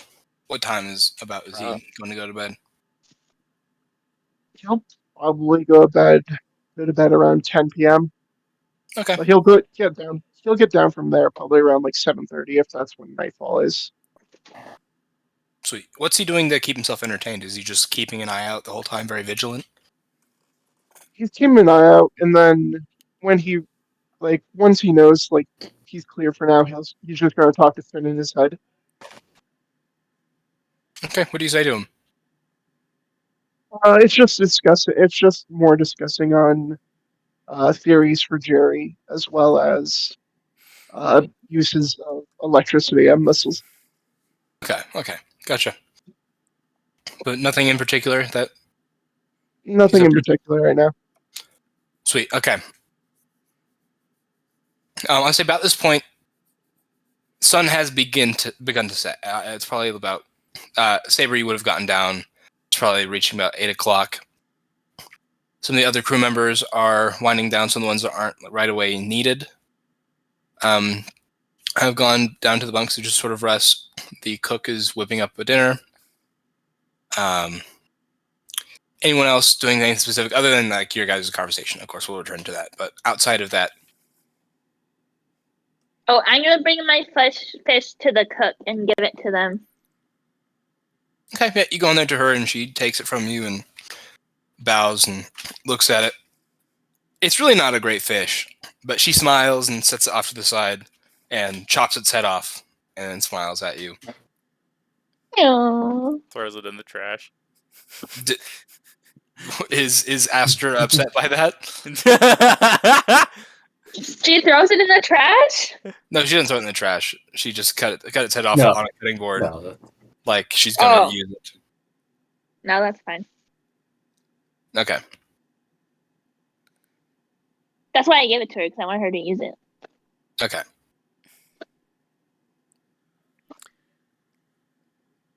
Oh, and also, just to be clear, the bed bugs are only in the men's bunking. Okay. Okay. Yeah. Oh dear. we Alright, got, yeah. we got that. Back to you guys.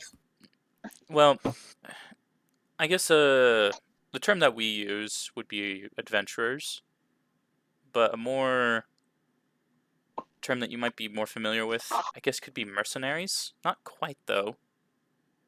As soon as you say mercenaries, he raises an eyebrow. Well, Yeah. we just finished a job protecting an emperor. In one of the countries back on our home world. There's still some things that It's a need to be job that resolved. it wasn't much of a job we did to get paid for. To get paid for it, it was because it was a friend. But I mean, mercenaries I- isn't really the right term for it. I'm just having a hard time figuring I'm out. myself.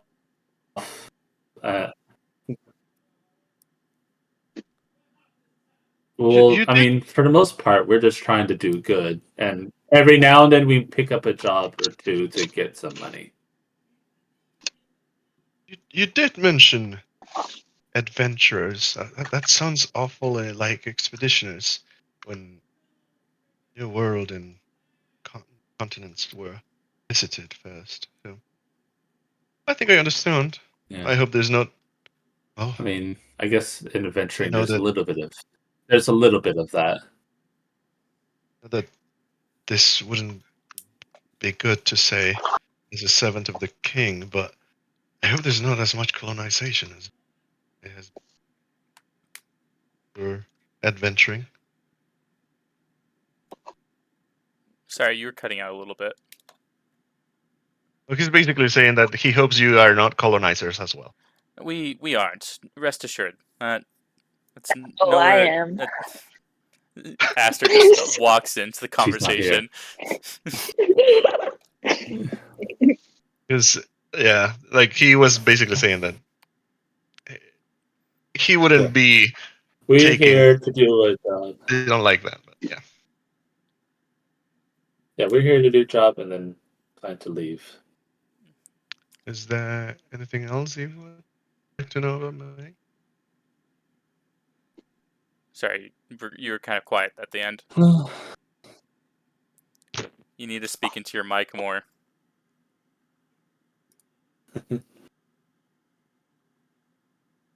Josue? He's dead! He's dead! No.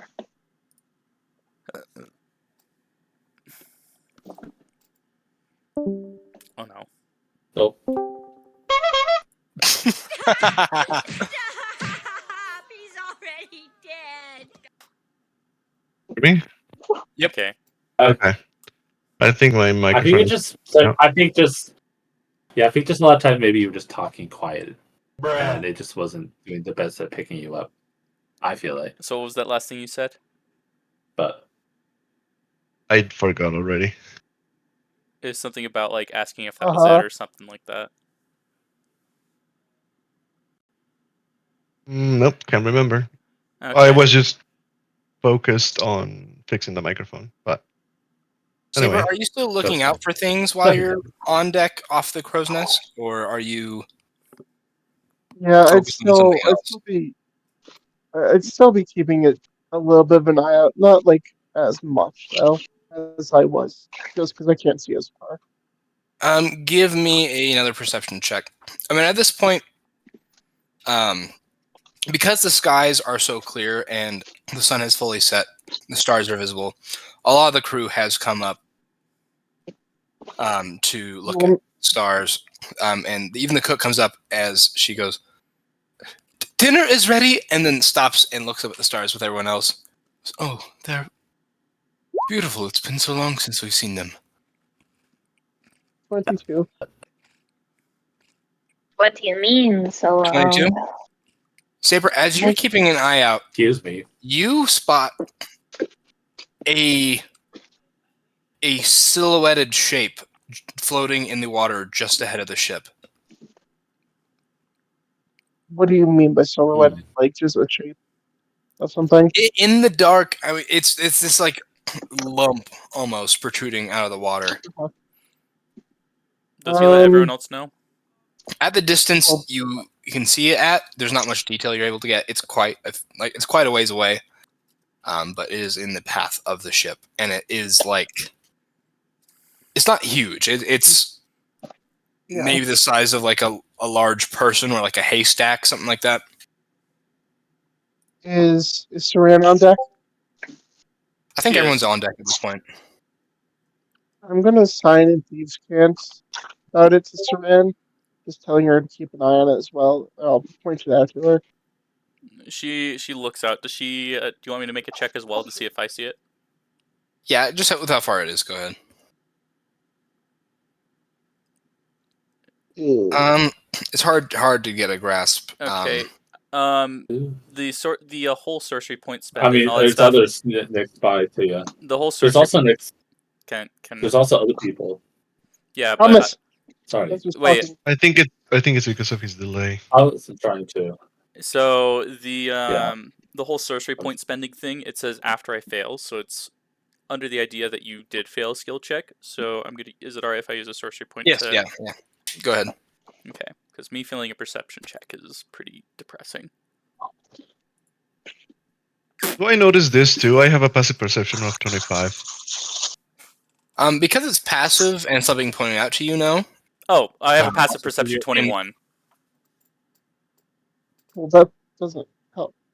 It's In been this case, pointed you're out. actively looking for something. With that one more, you maybe see Well- what he's pointing out. Like there is a shape there. You're not About you're how not getting much detail from it, but there's a shape. Do I know? I don't want to say because I output it because he was doing this to Saran, so Yes, he was using is Thieves' his Cant, so he understanding made that- some sort of hand gesture.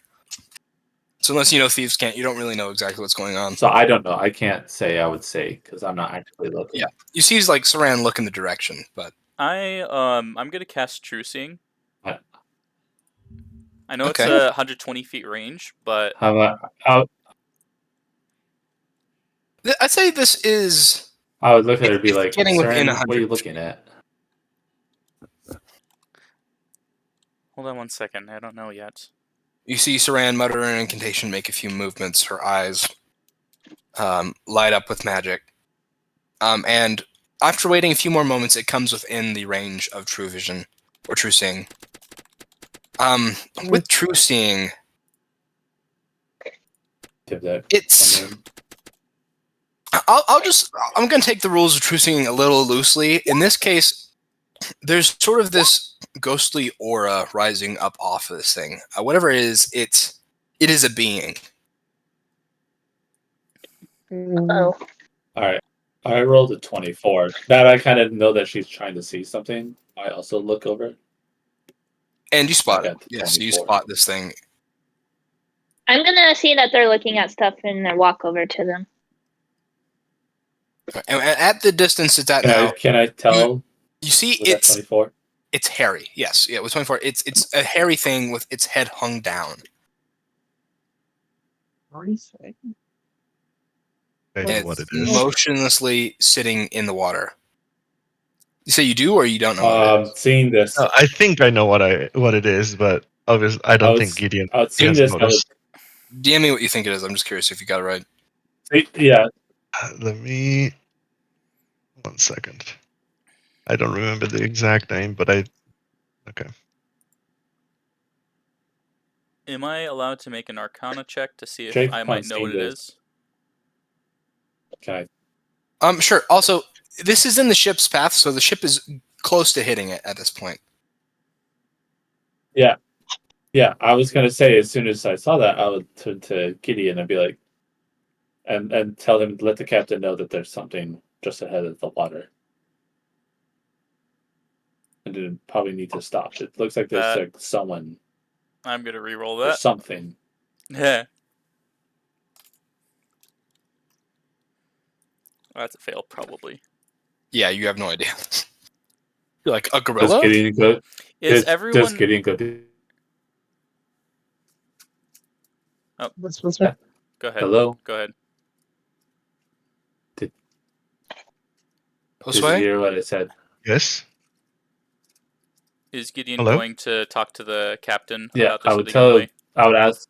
Yeah. Okay, you go let the captain know. He goes, bam, bam, blows the horn, does whatever boat crap he does to stop the ship, weighs anchor. The ship comes to a crawling stop just right before this thing. As he comes out to the deck, and a lot of the other people now noticing it go over, and it's just off the side of the ship. It is, I mean, like downward wise, it's further away, but like in proximity to the ship, it's within 10 feet of the ship, and it's just sat there with its head hung low, this brown black fur, and hunched shoulders, about the size of a gorilla, a little bit.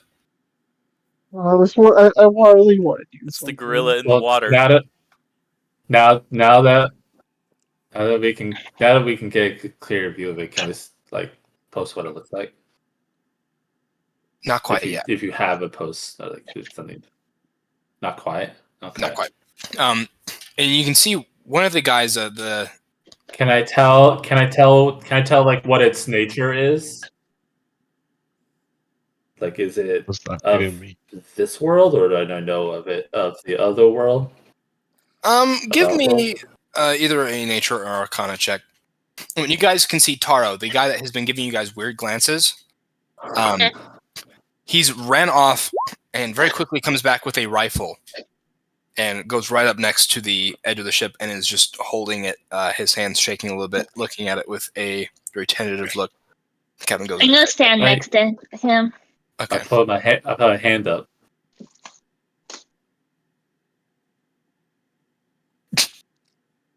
No clue what this You thing know is. nothing. You have no idea.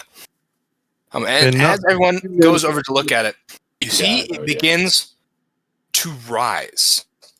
Can I roll something to see if I know what it is? Yes, you can. Yeah, go ahead. Nature or Arcana. Can you roll for me, Boston? I go roll with advantage. Okay. Let me roll for you. Let me pull that What up. can you roll for me? Thanks. Yeah. I'm scooping poop. Oh yeah, letterbox. Thanks for doing that, by the way. You're what? Yeah. She's scooping the letterbox. Pooper scooper. You said nature or arcana, right? With Nature advantage. or Arcana. Yeah. Okay. 15. That's not great. As it rises and gets closer, you and the captain at the same time utter the same words, Amabiko. Oh. Okay. Let me just get you guys a picture. It's going to be a silly little yokai drawing, but you'll get the gist. That's pretty much most of the yokai drawings, though. Yeah, anytime you look at They're a yokai, always it's going to look a little silly. they're always pretty silly looking.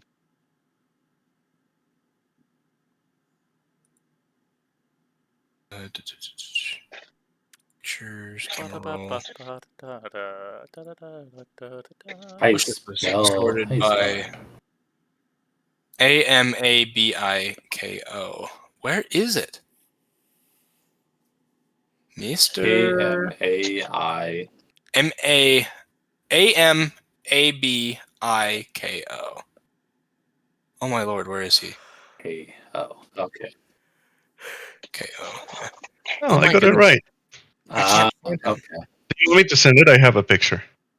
Oh, if you can send a picture, that would be great, because I can't find the one I just downloaded. Amabiko. I was right. That's what I DM'd you. That's what you thought? Yeah, that's what I DM'd you. Yeah. Hold Sick. on. Isn't he silly? He's really silly. Did it. The frick. The image I was more thinking is the one that Spencer cropped. Oh, really? Nice. You guys see this three-legged, ape-like That's like furry what comes beast, up to you. and as it rises, it's not like it's floating, it's like its legs are just getting longer, this tripod of legs, up until it reaches the eye level with the ship, and you see its head still like hung low, glaring at you guys through its brow. And as this rises up, Okay. Taro, man with a rifle, readies it and goes to shoot at the Amabiko. You can see the captain lunge out to get him, but Can I stop? shoulder strains. Aster said she was right next to him, so I will give her the first opportunity. What? What happened? The guy next to you is going to shoot the thing. And you said you positioned yourself right next to him. Do you go to stop him, or do you let him? I let him shoot it. Okay, Drake, in that case, go ahead and roll just do a contested dexterity.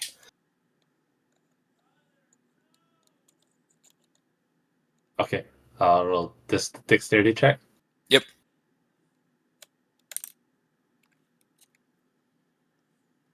Okay. Pushed it. Hopefully it'll come in. Oh, sorry, but it's instead of +9, it's a +4, so It's a 19. 19.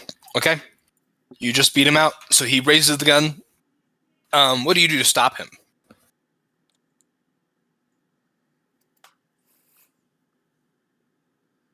Well, what type of gun is it? Just a rifle. It's a rifle. Bolt It's action. a rifle, you said? I would just like... If he's pointing at it, I would just raise it up so he just instead just kind of shoots it All right. It more upwards. gun goes off.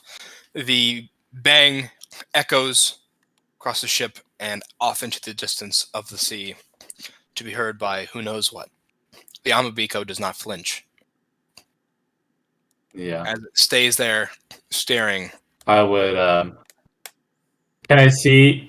I don't know this particular type of creature, but can I get like a sense of... Is it like just kind of there? Is it pretty docile? Give me an insight check. Can I like since I have a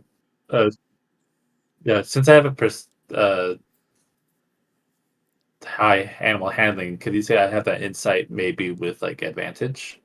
I'm just curious. Because you don't know what this is, and it's not quite an animal in normal terms, no.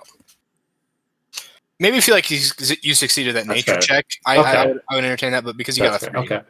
Just curious. Yeah. Yeah. Yeah. All right. Insight 10. You're really unsure. You don't know what this thing's intentions are, but it just stays there staring. Its eyes shift from each individual person, making eye contact with each and every one of them.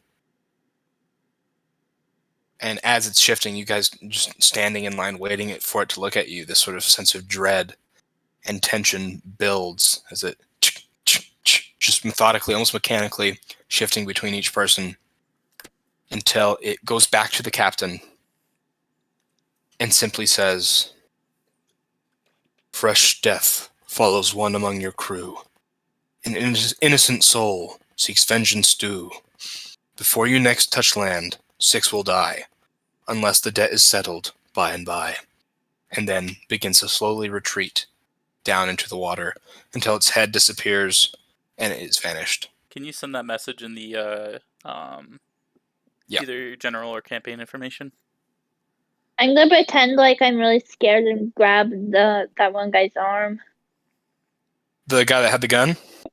Yeah. He shoots it, you grab him, and he fires it one more time. He goes, "Don't touch me!" And he pushes your arm off of you, your arm off of him, takes the gun, and just begins stomping away. And another one of the crew, Jiro, chases after him and goes, "Taro, come back!"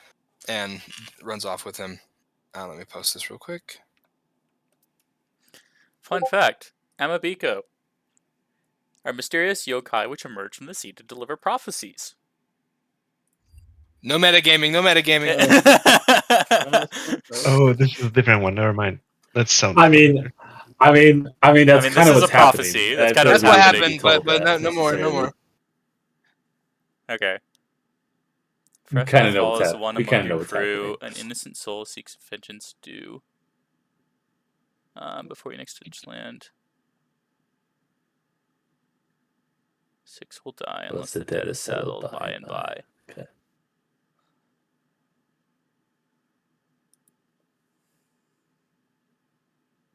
Okay. Captain Haruki slowly steps back, visibly shaking, and gazes out to everyone Did amongst he the say it in Japanese? I guess we didn't probably understand what it said. Or He said it in a language that you all understood. Oh, okay. As the captain looks at everyone, Gotcha. "I swear, if one of you has invited evil upon my ship, you will be dispatched quickly, tossed overboard." Gideon, I look at the party. Yes. make sure all the charms are good to go, and Yes, re-bless the ship. Wasn't us. If I have anything to say about it, 6 will not die. But we must figure out who has brought this curse upon us. The Amabiko does not lie. I don't know what fresh death means, but I don't like it. Innocent soul seeks vengeance due. Now, let's all get some sleep and rest and shake off all this, and we'll keep going with this tomorrow. Is the Let innocent us soul that seeks rest. vengeance due Saran being geeshed? No. No, that's very ambiguous. You see, No. the crew is clearly shaken. They've never seen anything like this before. That part is true and clear. And they definitely saw what just happened. And so they all slowly shuffle back down below deck without a word. All except for the doctor, who stands there gazing at where the creature submerged itself, clenching the railing pretty hard.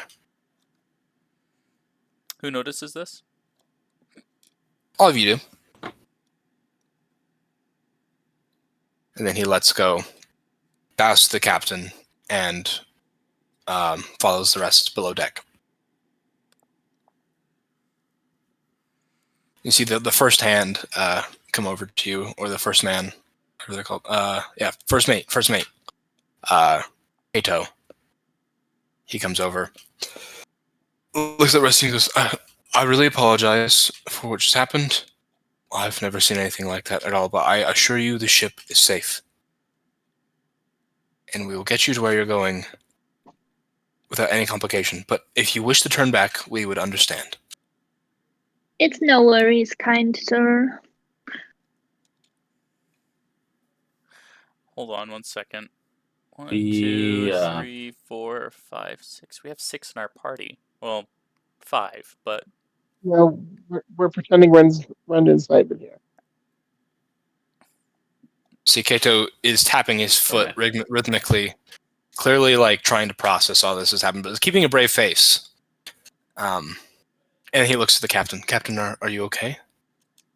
Yes, I'm fine. I've seen things like this before, but Amabiko usually have some good news as well, but seemingly not for us. What time of the day is it again? It's Right, by this man. point like 9, almost 10. As I guess once the captain told Gideon to start protecting or blessing the ship again, I'm going to have him cast Hallow on the ship. Right. Just in the You sense see- he's gonna bring some herbs and Yes. incense from parts of the Yes, cargo area. Here you go again with this. Yep, same thing. Okay. I'm Um, gonna Captain, ask. I'm gonna ask him if I can help him bless the ship. Sure. And I'll just teach her how to.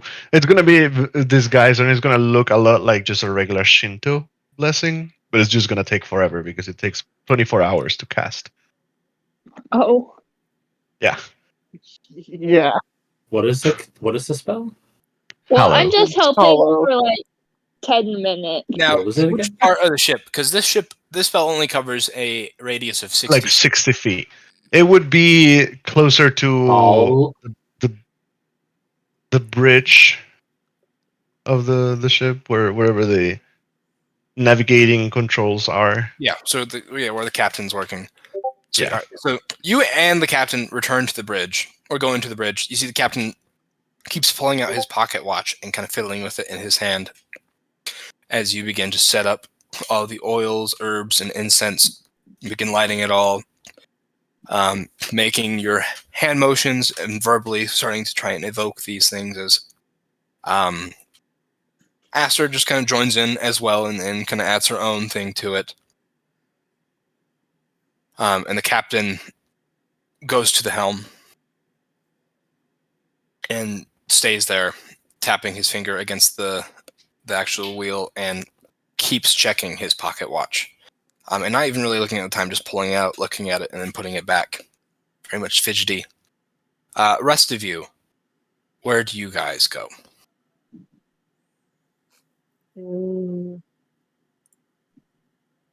So can I roll insight to see why the captain is checking his watch? Sure, Or yeah. do I know? Give me an insight. 6? Sorry, that's... I mean, you've known the captain for quite a bit of time.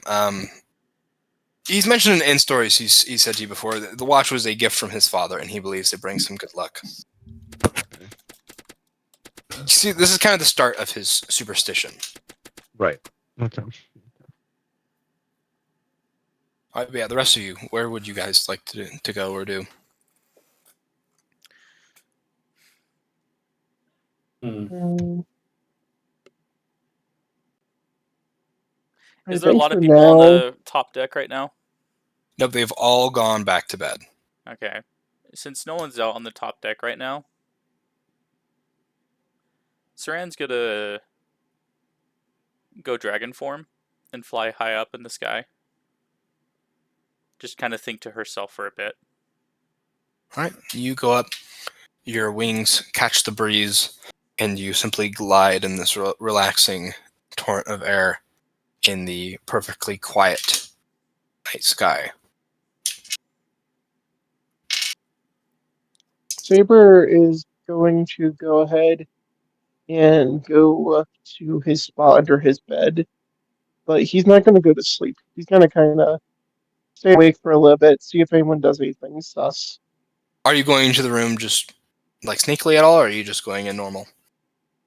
No, he's going in normal, but once he gets under his bed, I'm gonna assume it's kind of dim light under there.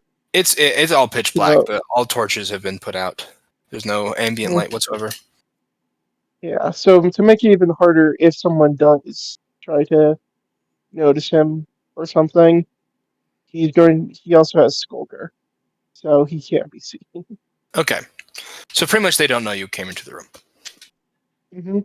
other than maybe any noises they might have heard. But they might not attribute that to you. All right, or already. Mhm. Cool. Yeah, as you go in there, you wait for a while, and you hear someone muttering something under their breath, though you don't understand it.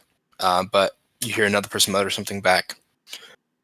Seems two people that are bunked next to each other seem to be having some sort of whispered conversation between themselves. With my passive of 22, could I be able to tell maybe from hearing them before which two it would be?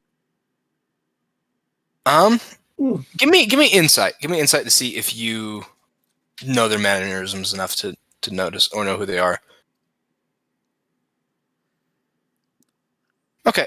You do recognize this as Jiro and Taro.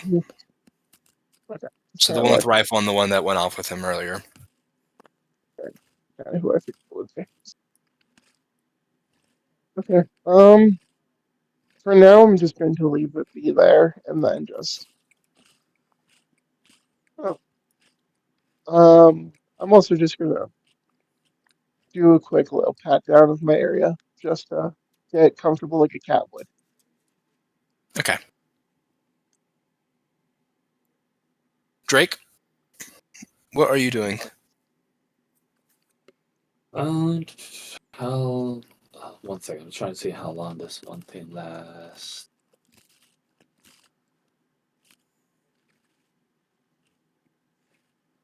Sorry, real quick, because if how long that takes, that might make me. Okay, it doesn't last that long. Okay. Seeing Serena, I guess, go up, I would say I just let her be.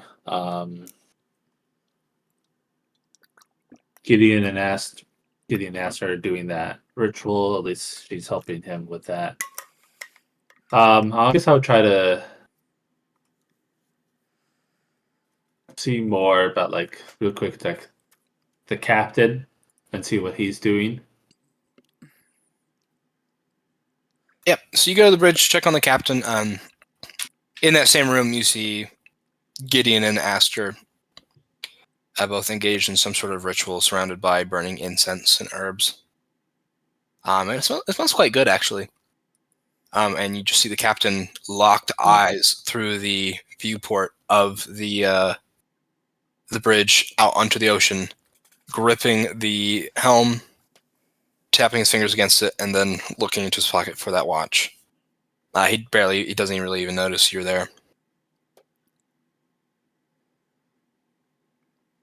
Notice that they're kind of doing that and they're helping there. I will go as long as no one's looking. Also, just quickly just take flight up to where Saran is. I know I want to let her be, but wanted to ask her something real quick. By the way, Boston, I wasn't sure how this works. Like, because of me with my big wings, like I don't know with how the magic works. Like, does it like?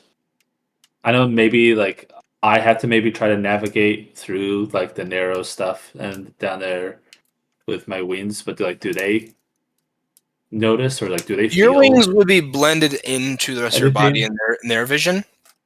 So essentially, your wings are invisible to them. Mhm.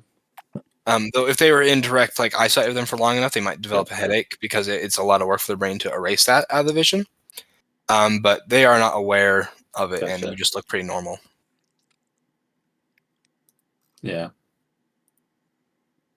But yeah, I'll just real quick fly up there and I'll say, Saran, sorry for disturbing you. Are you Oh, alright? you startled me. I thought I was alone up here.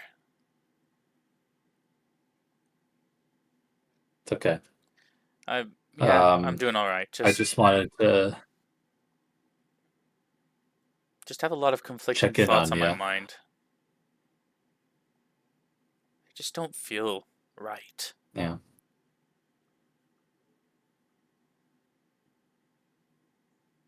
Yeah. It's definitely gonna take longer than we initially planned, but I feel like this is what we need to be doing. I know you want to help your friend, but I'm sure he'll be okay.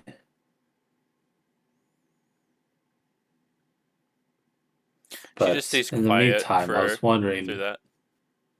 I was in the meantime, I was wondering if you want to try to see, maybe we can set up like a watch potentially, especially with that message.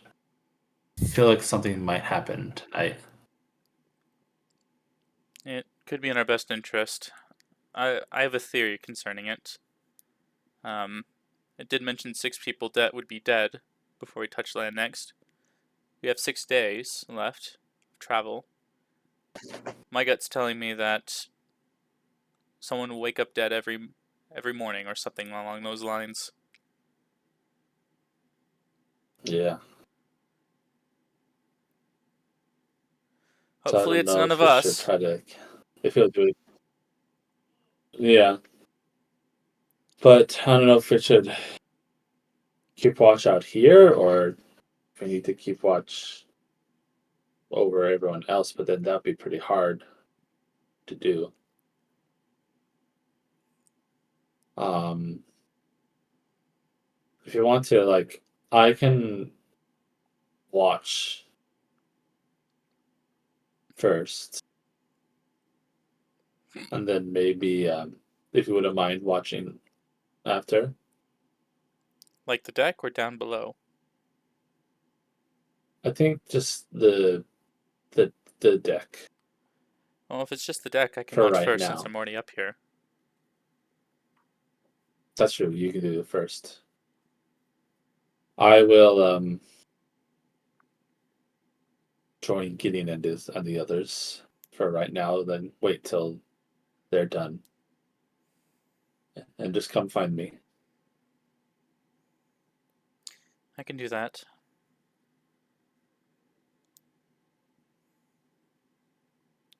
Alright. Well, do whatever you need to do up here.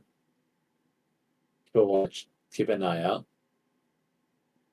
And just let me know. If you want to roll insight, I don't know if you'd be able to like. Oh, just roll insight first to see.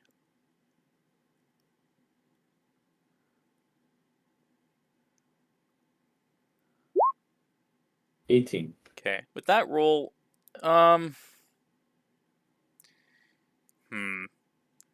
you've had enough experience with dragons, that you'd probably know kind of like what the facial expression is. It's kind of like one of strain, almost. Just like mental strain. Almost as if she's like battling some sort of inner urge or desire.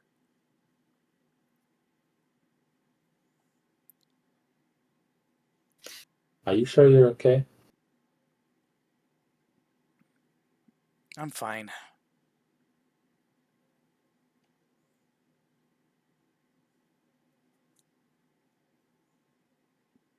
Well, talk to me if you need to. I just fly down. All right. Aster and Gideon, are you? Well, I guess Gideon, I know you're going to be doing this all through the night, which will result in an exhaustion point. But Okay. Aster, are you going to stay up with him the entire night?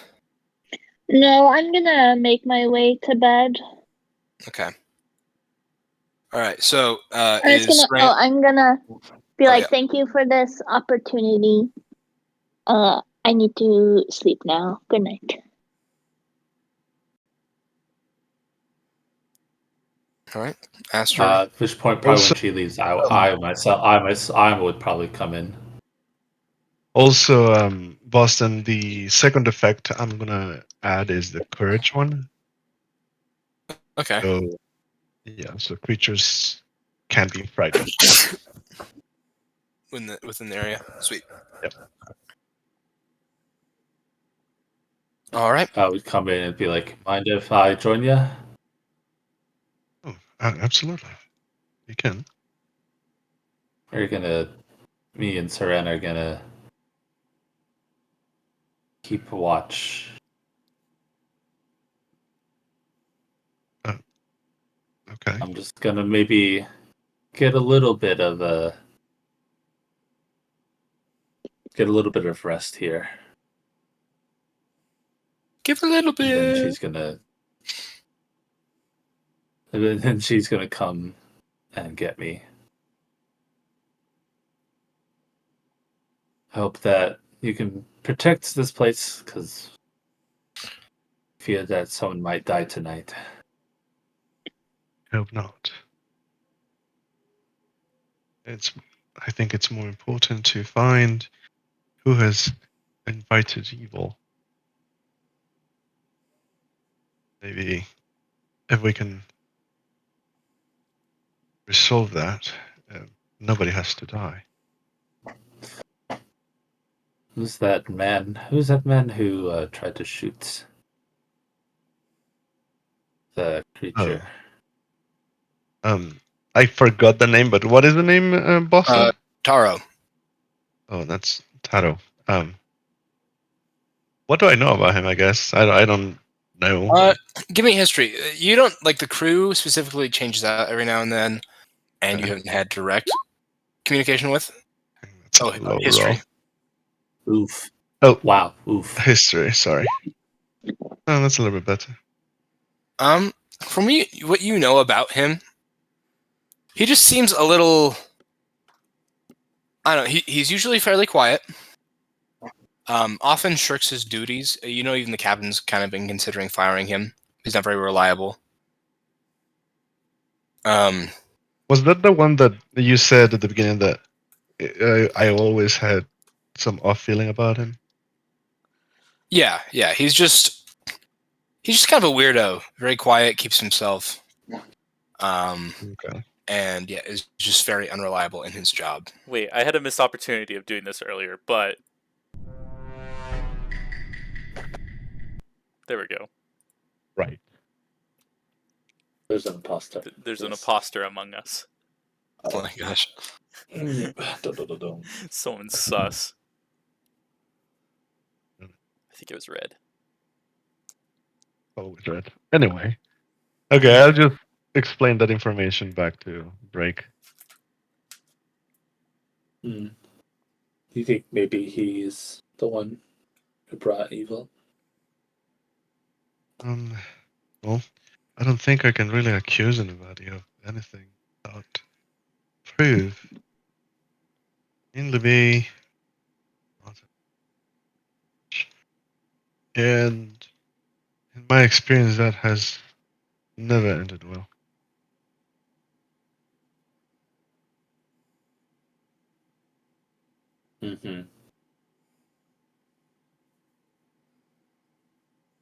Well, I hope that you'll be able to stop this soon. Good luck. Again, don't mind me. Just kind of, we'll rest here a little bit.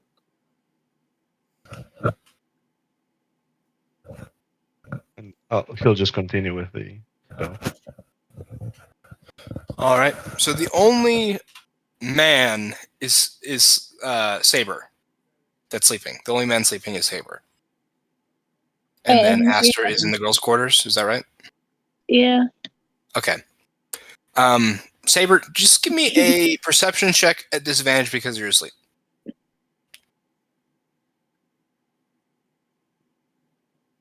Wouldn't it just be a passive perception? I'm just gonna do this just to have it be because being asleep is. 25. I'm just gonna do it this way. Okay. Yeah, I feel like your passive perception, it would be going to watch when you're like half asleep. 25. Okay. So, you wake up at the sound of someone getting up. Clearly in the middle of the night, the rest of everyone else is asleep. Do you peer out to see? Yeah, I'm gonna take a quick peek. All right, you see the engineer. You haven't quite got his name, but you see the engineer get out of bed. He leans down, picks up a shovel, and puts on some gloves. And gets up, and you see the gloves are like stained with coal, and so is the shovel. He gets up and just kind of sighs to himself and walks out of the room.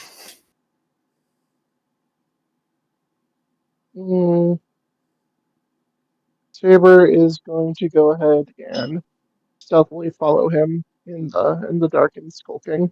All right, roll stealth.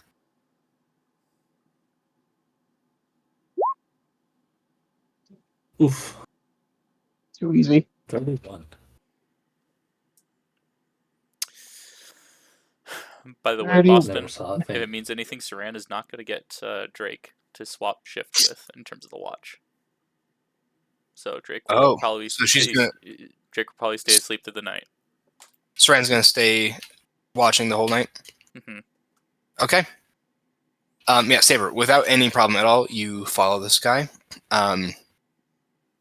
You see him head down to the engine room and start shoveling coal into the furnace that burns it for the steamship. Because you see it was getting quite low, and he's just trying to keep the ship moving.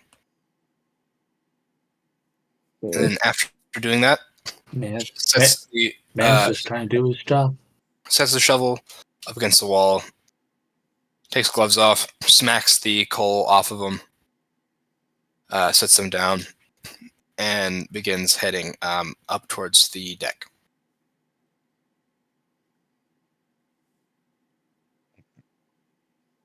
Saber's just going to keep following him for now. Keep following him. All right. And once he's up there, there's just one torch light up, so it's barely giving any light. So you're able to stick to the shadows. And he just kind of starts wandering the deck. And keeps doing so, just kind of like you almost get the feeling that he's just also keeping watch. Seems like they might switch off every now and then, so he's gone up to get the coal, refuel the furnace, and is now just kind of walking around to each side of the ship, looking out into the darkness. You see, he has his own stopwatch, and he's kind of checking it every 15 minutes. Okay, Saber's kind of just gonna go ahead and head back to what did you just call it, the bunk area, Yeah, the crew quarters. the quarters, The bear. and he's just gonna try to make sure everyone is still breathing with his just no just his know-how of. Okay, give me a sleight of hand to check everyone's pulse or breath without waking them up, and then I'll have you do. Well, you don't need medicine check. We'll just do a sleight of hand. Okay, you're able to check their breath. Are you just kind of putting your hand up to their nose? Yeah, just their nose, or if it's easier, their neck, just to feel a pulse. Cool. Yeah, you're able to check the breath of everyone. They are all still awake. I mean, not awake, alive. They're all Okay, like and then staring. Saber's gonna go ahead and head back to sleep, but trying not to go into a deep sleep, if that makes sense. Yeah. Okay. You kind of position yourself in a not super comfortable way, so you don't fall asleep too fast or too deeply. Saran, Do you want on watch, give me a from perception Iran? check. Yep. 24. Okay. Can Yep. Saran stay in dragon form for a long time? She can stay in that form indefinitely if she so wishes. Unless she's knocked out of it. Okay. As you are watching the ship in the nearby areas, I guess what's your focus? She's trying to focus on, I guess the deck and the people that might come up on the deck every once in a while. Okay. And also just the area ahead. Given that there was the thing in the water before, she's keeping an eye on the ship ahead, and also keeping an eye on those who might come out from below deck. Just to see if anything might happen as a result of them being up and about. Okay. Yeah, so you see someone from the distance and from your knowledge of the crew, you don't know exactly who, but someone is just, like I said before, almost on watch on their own, just looking off the side of the deck, waiting a little bit, then going over to the other side, looking there, and does this quite a few times over the course of an hour. Sorry, And then say after that a one more little time. bit, you just see a guy on deck going from different sides of the ship, looking out for like 15 minutes, and then shifting over to another side. Okay. Seemingly like he's on watch. Okay. And you can see at some point with that higher roll, he starts to talk to himself, and is kind of looking right next to him, just into nothing, pretty much. But it just seems to be chatting with himself. Okay. Since I don't know Japanese, there's no real point in trying to understanding him, I guess. Yeah. Am I able to? Because I'm actually pretty high up, so I probably wouldn't be able to gauge a face with it being this dark, anyways.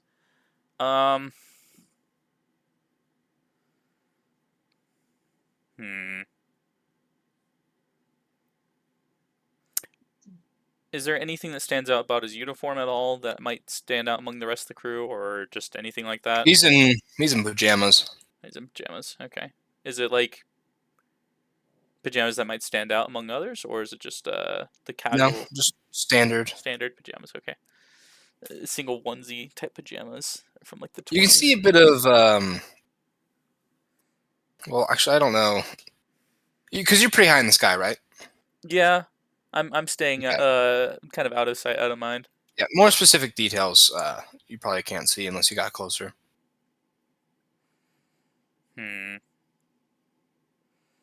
It is dark out, so I'll get a little closer, but try to still keep my distance. Okay. Just until As you see him talking to himself, seemingly it's like he's just looking down into the side, pretty much. You get closer, waiting. I'm gonna cast actually greater invisibility on myself. So I Okay. can get even closer, maybe. You vanish, get a little closer, and you just hear him muttering to himself in Japanese, and he'll say something. Wait for a second. Then say something else real quick. Wait. And that pattern kind of keeps going for a few minutes. He looks up, looks around, and seems to like grimace. Just makes a face, and then goes back to walking the edge of the ship. Was I able to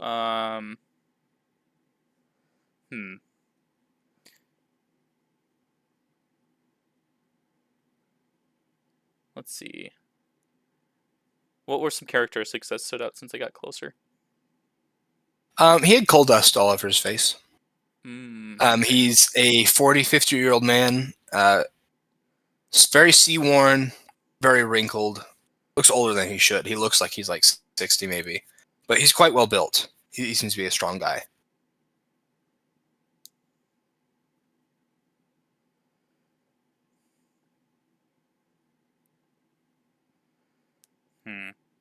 Since I don't know anything about Japanese, there's no real like way I can actually confront him or anything like that. But Zoran takes note of that and starts going back high up again.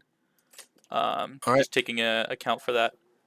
And you see him. He just rounds. Basically goes to the exact opposite side of the ship, just behind where the bridge is, where it kind of sticks out. Okay. And he is out of your view. Even with me being way above the ship? Are you like directly above it? Yeah, I'm like above the ship. Oh, like just face down? Yeah, like bird's eye view. I can see the deck. Oh, okay, gotcha. Yeah, he's gone to the other side of the ship. Is now leaning over the railing. Okay. And he leans over, sits there for a while, then leans back, goes over just like 5 feet, leans over again. Saran's gonna ease her way in just a little closer, but like at this point, the greater invisibility probably has worn off. But like she's gonna be kind of like anticipating what next type thing. As you get closer, he leans over that other spot. You see him reach like over the edge of the railing, do something, and then sit back. And he stops, puts his hands on the railing, then reaches out into his pocket, pulls out a pocket knife, flips it open, and then once again leans over. She just has like a pocket knife open as he's leaning over. Yeah, he takes and goes over, but from the position you just see the back of him and his shoulders moving a little bit.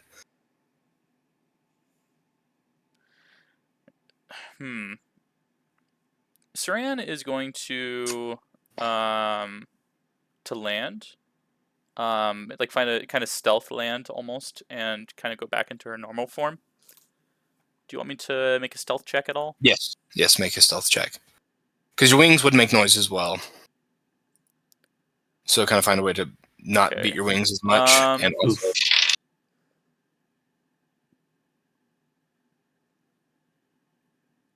You re-roll that. Do I fail or do I succeed? I can re-roll it after I know. This is an interesting one.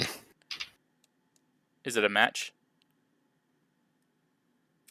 Well, no, it's just interesting how this like kind of stealth check works. Yes, so as you land, you notice it seems like he hears the beating of the wings. So yes, you fail. You can reroll. Okay.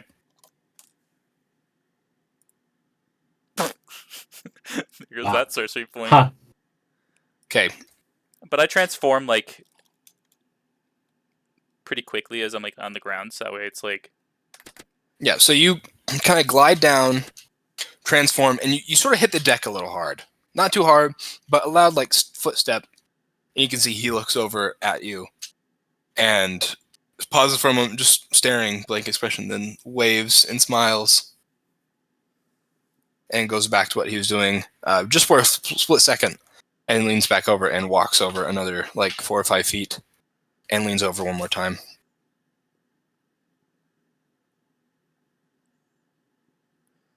He's just leaning over different railings or something, or is it the same railing? Oh. Same railing, he's just scooching down by 5 feet each time. Scooching down by 5 feet. Oh, okay, I see. And then after a few seconds, he sits back up, puts the pocket knife away, slides it into his pocket, turns around, looks at his pocket watch, and then just continues walking to another side of the ship. Seemingly just ignoring you, giving one more weak wave and smile, and then going on his own business.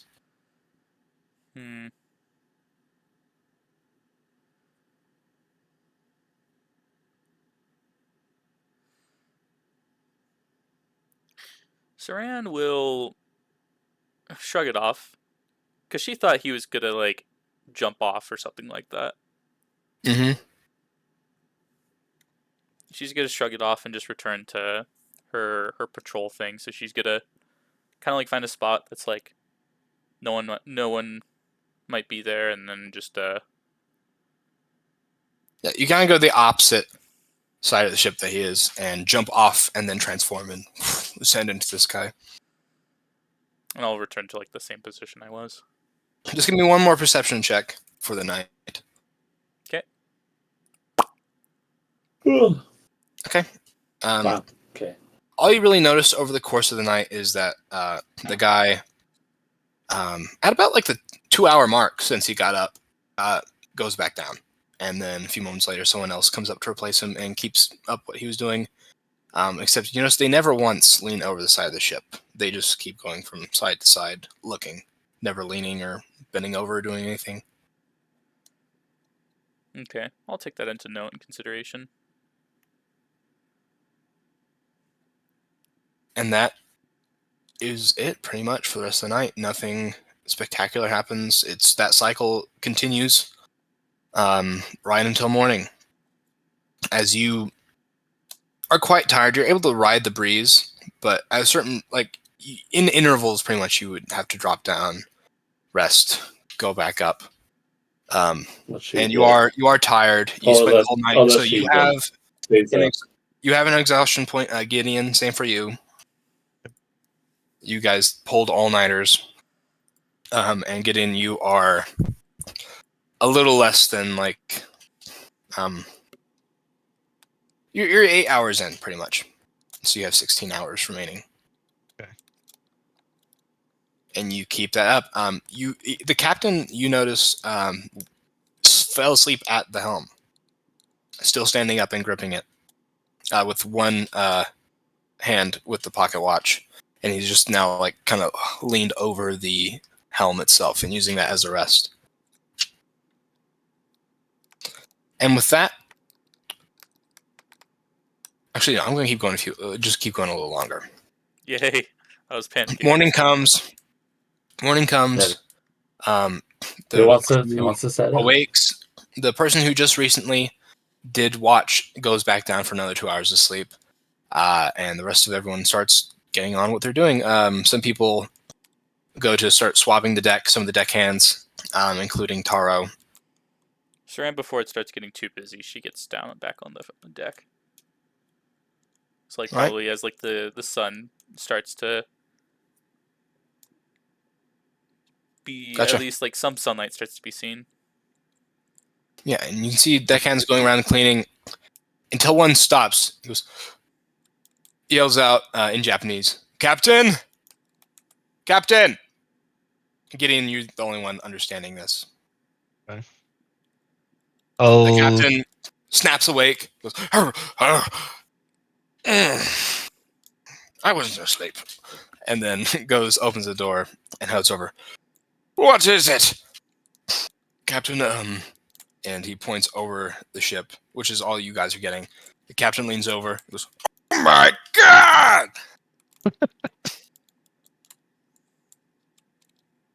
And then he Different reason. yells out, "Everyone, here now!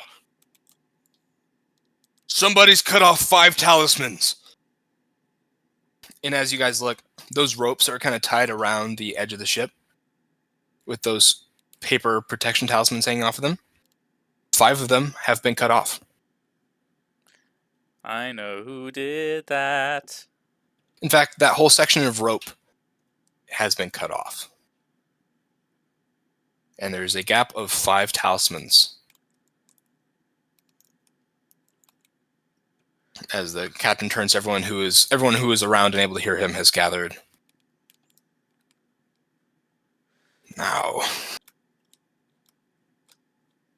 who cut those talismans off? One of you knows something. Specifically, that 5 talismans is a big enough gap to let something through. As far as I was aware, none of you were believers in spirits, and that one of you knows enough to let something on board my ship. I assume Gideon's busy right now, so he can't translate. Yes, so none of you hear this, except for Gideon, who's overhearing it while doing this thing, but he can't really stop doing that for another 16 hours. Yay. So all the rest of you see is the captain kind of able angrily... to speak at all? Most of his time is taken up by using the verbal, like it's a verbal spell as well. So he's pretty much just chanting the entire time. So no. Saran, wanting to know what just before she might like go down to bed and all that stuff, she wants to know what the commotion's about. So she kind of looks over and sees the talismans, I presume, gone. Yep. And it clicks in her head of like, oh, yeah, I saw someone in that area doing that. And I think she would probably piece it together. Like, that's probably what he's talking about right now. Yep. Yeah, all you got from that is him like pointing at it, gesturing to them angrily, and he even holds up like 5 fingers on his hand while talking. I presume that I can pick out the face among the crowd. Yep, you see him standing there. Does he look back? He does make quick eye contact with you before like almost shamefully looking away and down.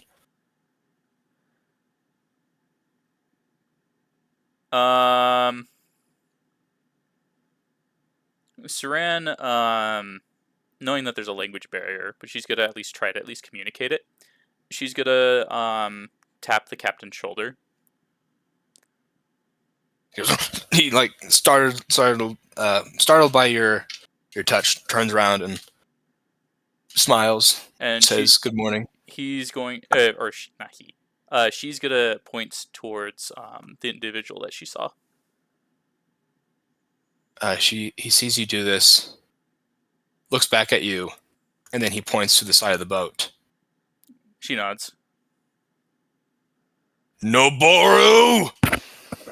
Which you hear him say that, because that's literally what he says. And he goes over to him, grabs him by the ear, as the guy clutches it and winces in pain. You're the one. She saw you, didn't she? And he looks at the captain, then looks over at you, Saran, then back at the captain. And he nods very slowly. Damn it! And he pushes him over. The guy goes stumbling down and quickly scrambles back up. Noboru, I have trusted you for 20 years on my ship. Never would I think you would do something as stupid as this. You're trying to get us in danger. For why? What reason? Noboru just stammers, unable to produce a word.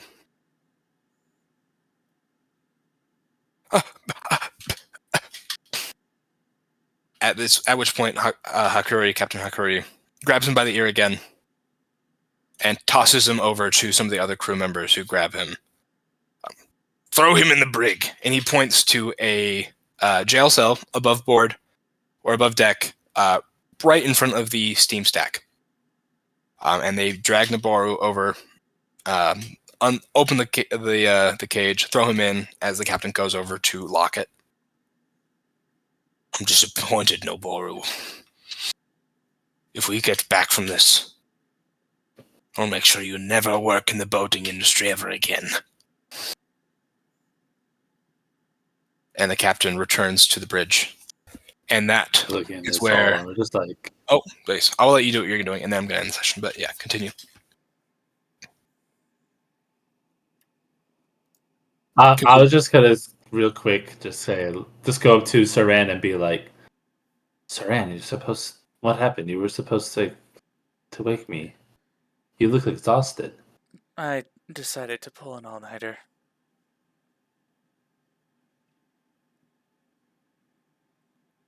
At least I saw what happened. Saran, remember, you're in a team. You don't have to. We need you at it. That's true. But I still feel like this is only the beginning.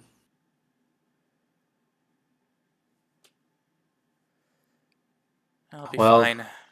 I maybe didn't understand what he was saying, but I get the gist. I'll just go get some sleep for now. All right. Well, yes, you go sleep. You've done your job. And she'll just kind of go below All right. deck and Unless find anyone her else, bed and fall asleep. unless anyone else has anything, I figured that. All right. Let's end it here. Pretty sure. Meanwhile, wow. I don't Pretty think I have much. anything going on this next Sunday, so I think we should be good to go for a session next week. All right. I guess we can plan on that then. Well, no one died. Awesome. Yeah, I know it was a little bit of a slow session, yet. but hopefully you guys like what it's setting up. That's fine. No one's dead, but the ship is vulnerable. Hey, with the charms new being gone. character. You get. It's gonna take a while when you get introduced to a new character, and you just have to be like, "Who are you? What's your deal? Well, let's learn about you." Blah, blah, Yeah. blah. Yeah, that'll just take time. Yeah. It makes it nice for you guys. Just like you're on a ship. Like, what do you do? Yep. I think it was all Yeah. good. It was all good, and slow is nice too, especially when you're like with building up to something else, and especially after a very crazy last arc. Question. If Yep. someone The last two arcs.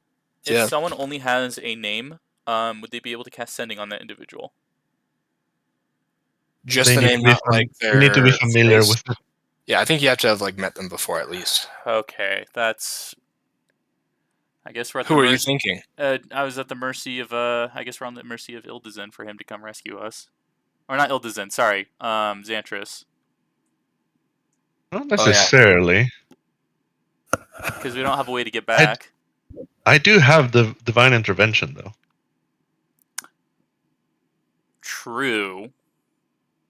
Are you willing to use that? That is, yeah. I don't see why not. It's in his character. Are you at the level where you can automatically use it?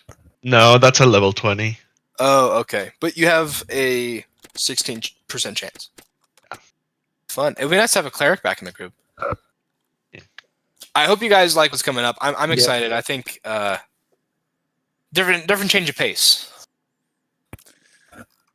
Also, did you expect? Did I expect what? Keep on going. I was just gonna say, like, was this like the path that you expected us to kind of go with the middle boat? Not really. I planned for all of them. Like it was up to you guys which one you chose. I Obviously, know what I figured when you were. This one, the difference is like the other ones just didn't have protections on them. So this one's specific thing is, it's got the charms on it.